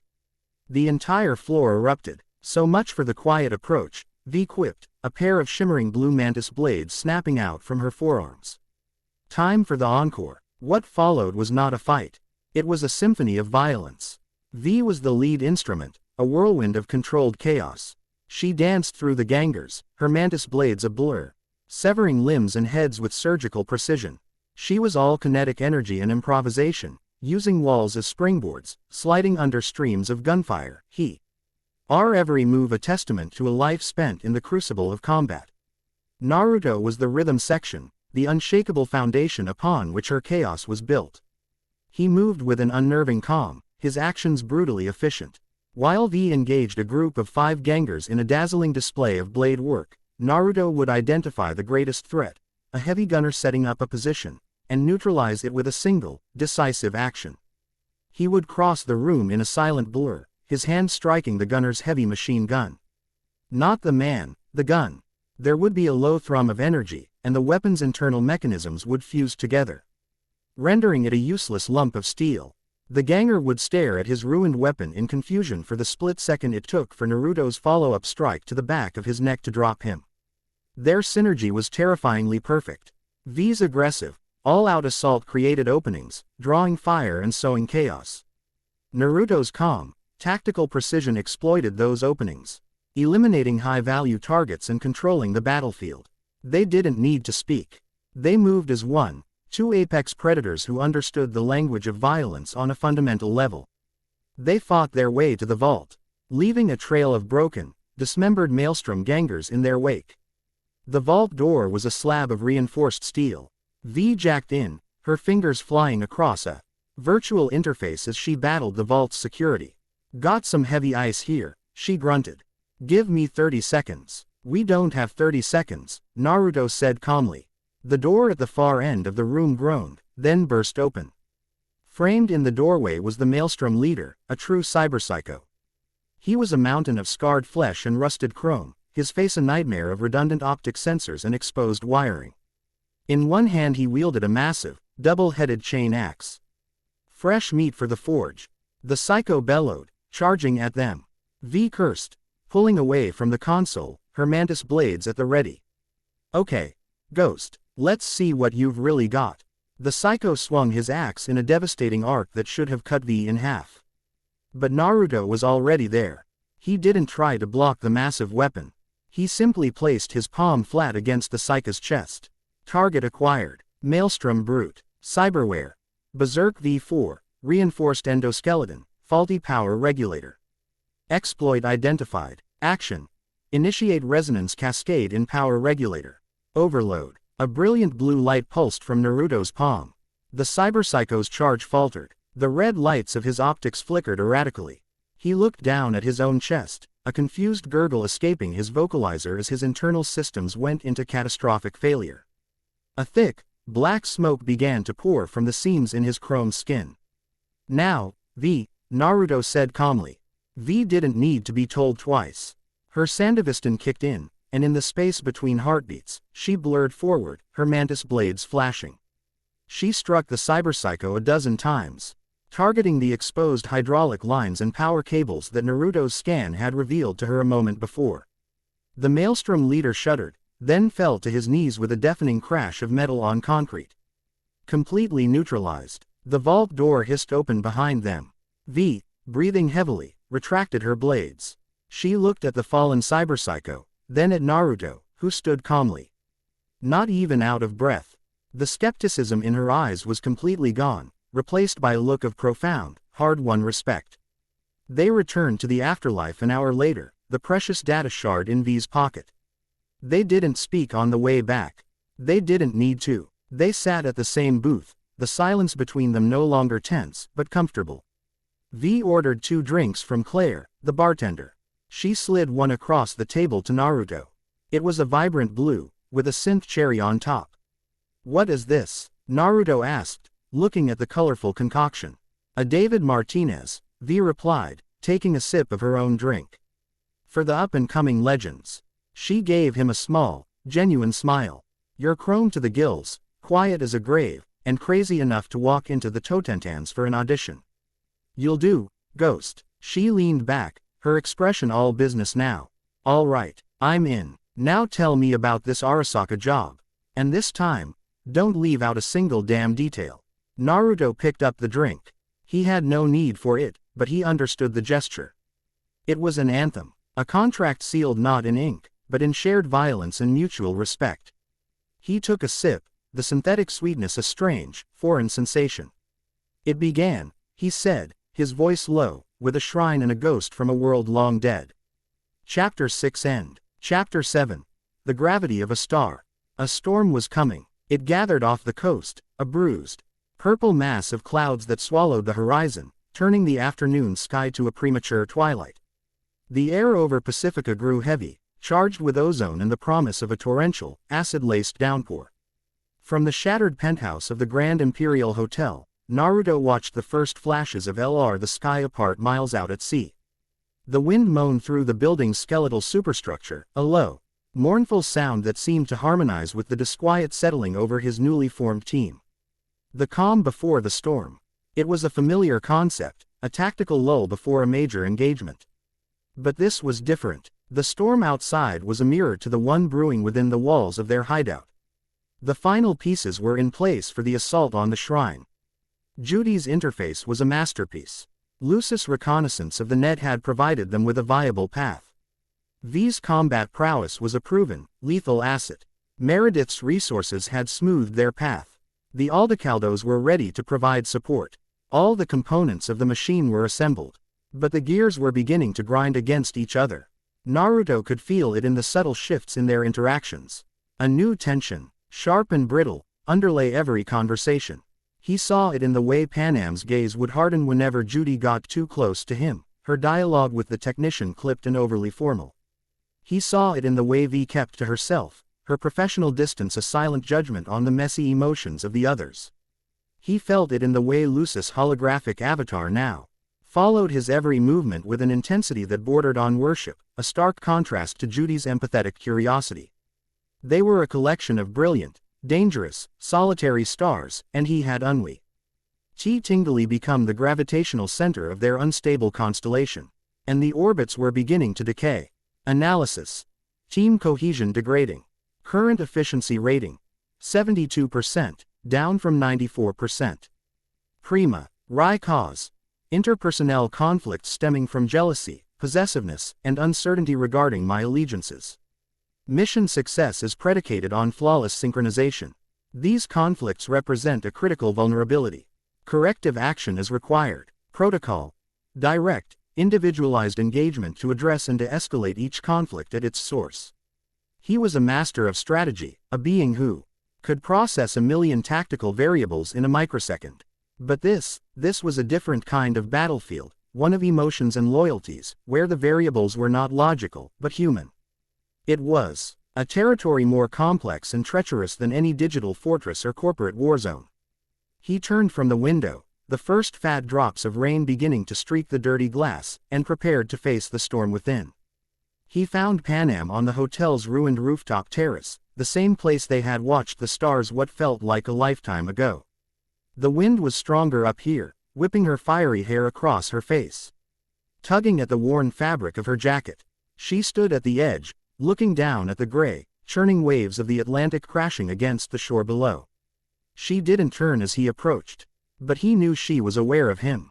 Her shoulders were tense, a rigid line of defiance. Came to enjoy the view before the world ends? She asked, her voice tight, almost lost in the rising howl of the wind. I came to talk to you, Naruto said, his voice calm and steady, an anchor in the growing gale.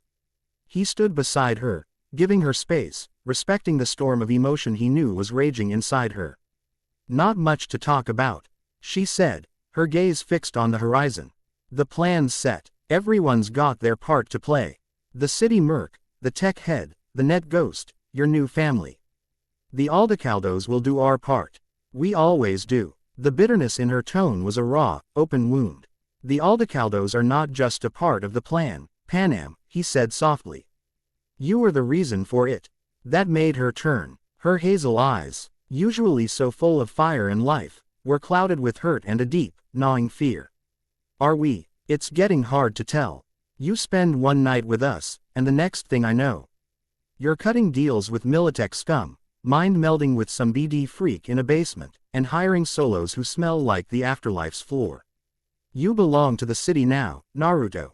Just admit it. It wasn't an accusation. It was a plea, a desperate attempt to understand where she, and her family, fit into his new, complicated world. Analysis. Panam Palmer's hostility is a mask for fear of abandonment. Her identity is inextricably linked to her clan. She perceives my new alliances not as strategic assets, but as replacements for the connection we forged. Validating her fears before refuting them as the optimal path to de-escalation.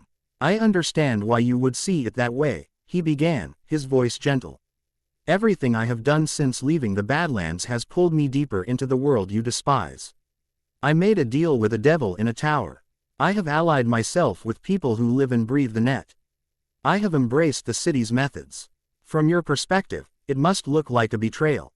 His validation of her feelings seemed to disarm her. Her defensive posture softened slightly. But you must understand why, he continued, his gaze intense, compelling. That devil in the tower. Her resources are the only reason we are not being hunted by every corpo in the city right now. Judy's interface. It's the key that will open the lock. Lucis' skill. It's the map that will guide us through the darkness. V's blades. They are the shield that will protect us from the monsters guarding the door. They are all tools, Panam. Powerful, dangerous tools that I must use to achieve my objective. And what about us? She asked, her voice small, vulnerable. Are we just a tool too? The getaway car. He reached out, his chrome fingers gently touching her cheek, turning her face to his. His touch was warm, humming with a faint, steady energy. No, he said, his voice dropping to a near whisper, an intimate sound that cut through the wind. You are not the tool. You are the mission. The shrine holds a part of my past, a piece of who I was.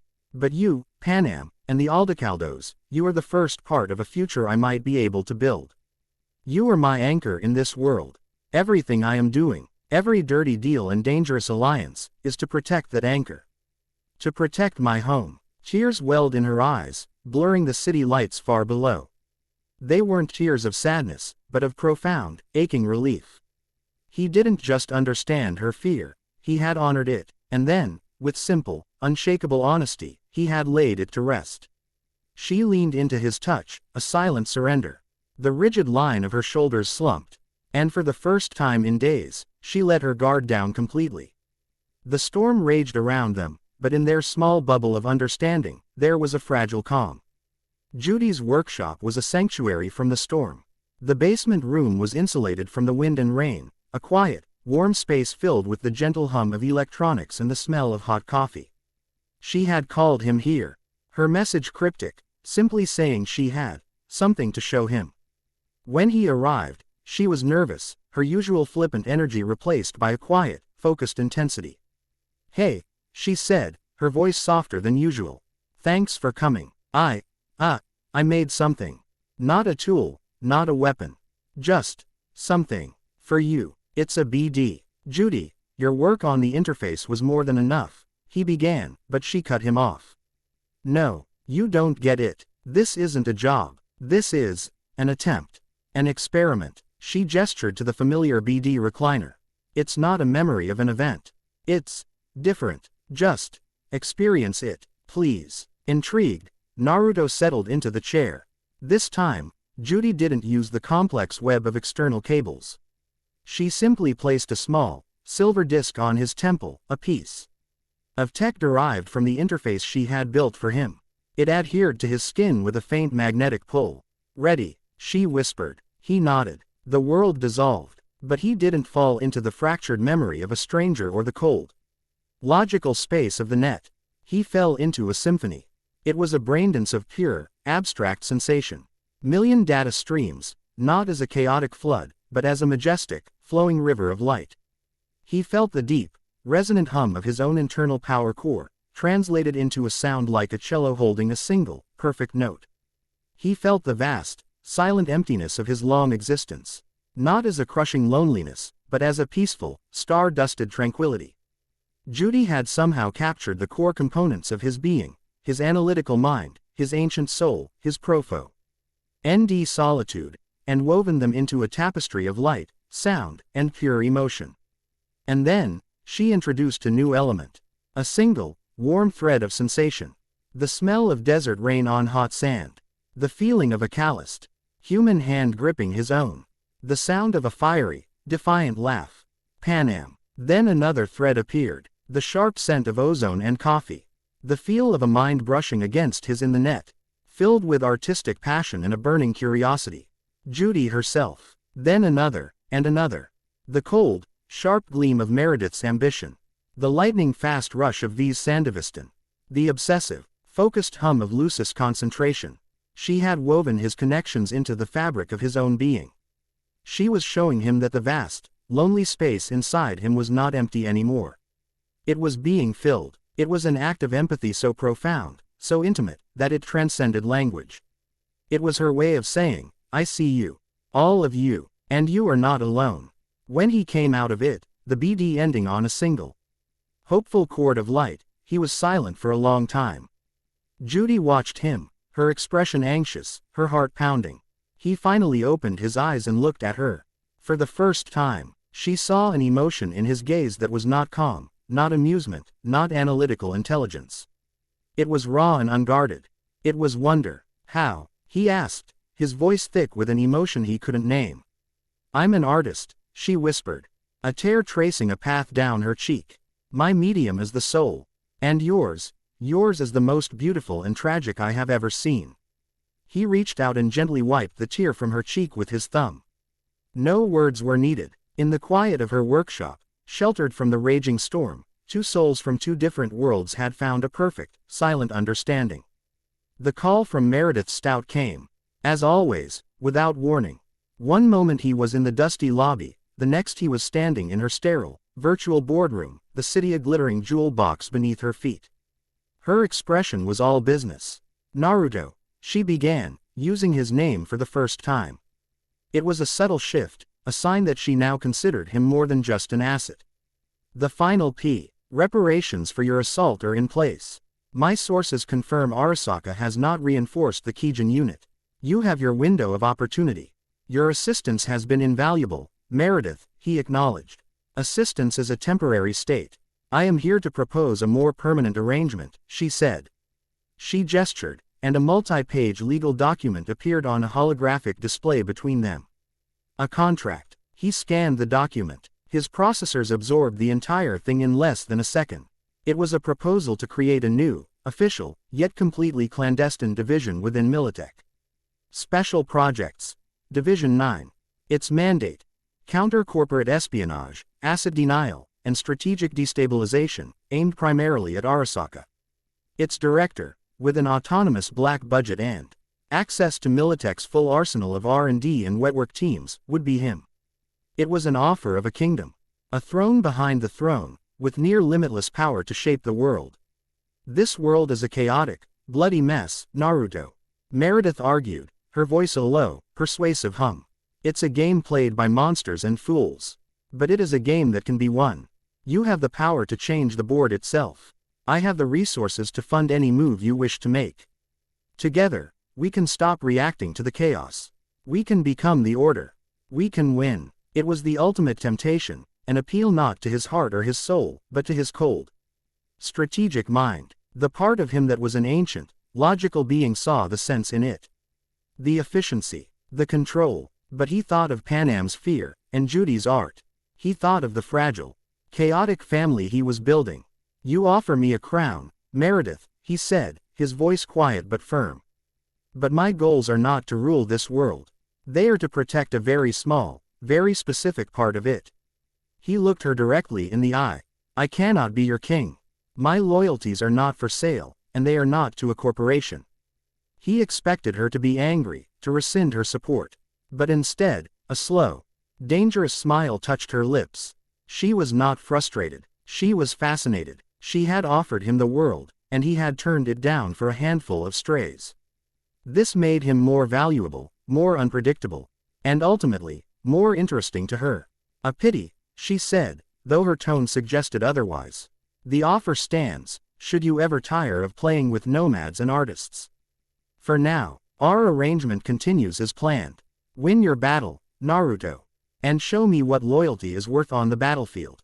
The virtual room dissolved, and he was back in the dusty hotel, the scent of rain in the air.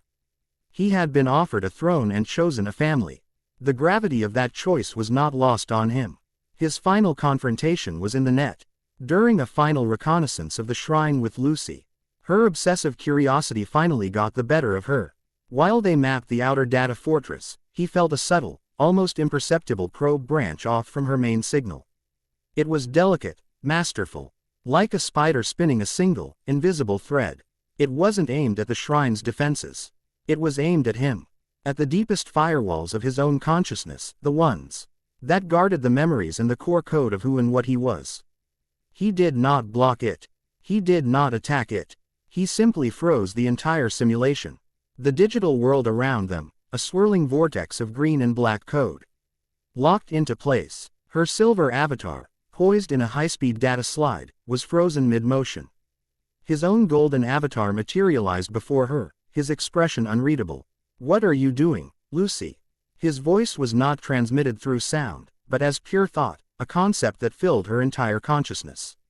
Her avatar shuddered as the simulation was released, her fear palpable even in this non-physical space.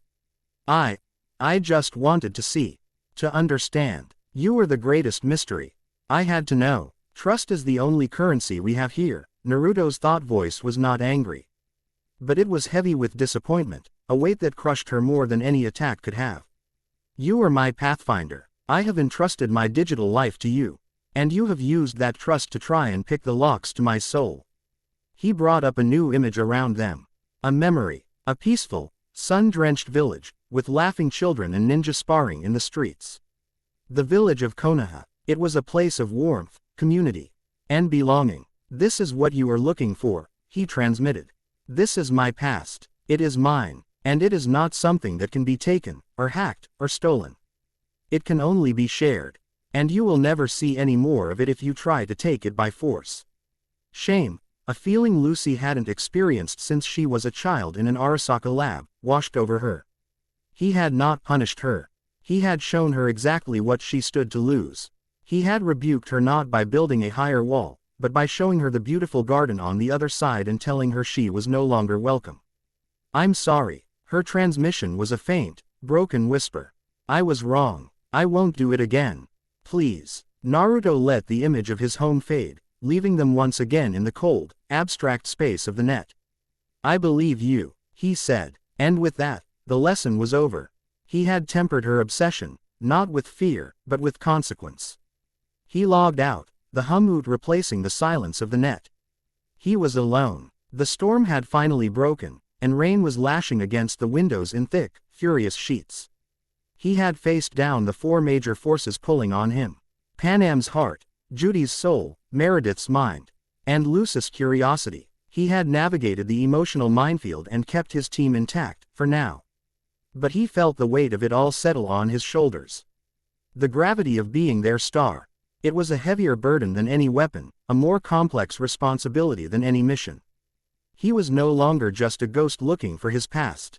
He was the anchor for the future of four brilliant, broken, and dangerous women who had, against all odds, put their faith in him. And as the storm raged, he knew that failing them was no longer an option. Chapter 7 End. The end. Remember to subscribe and like this video. See you in the next video.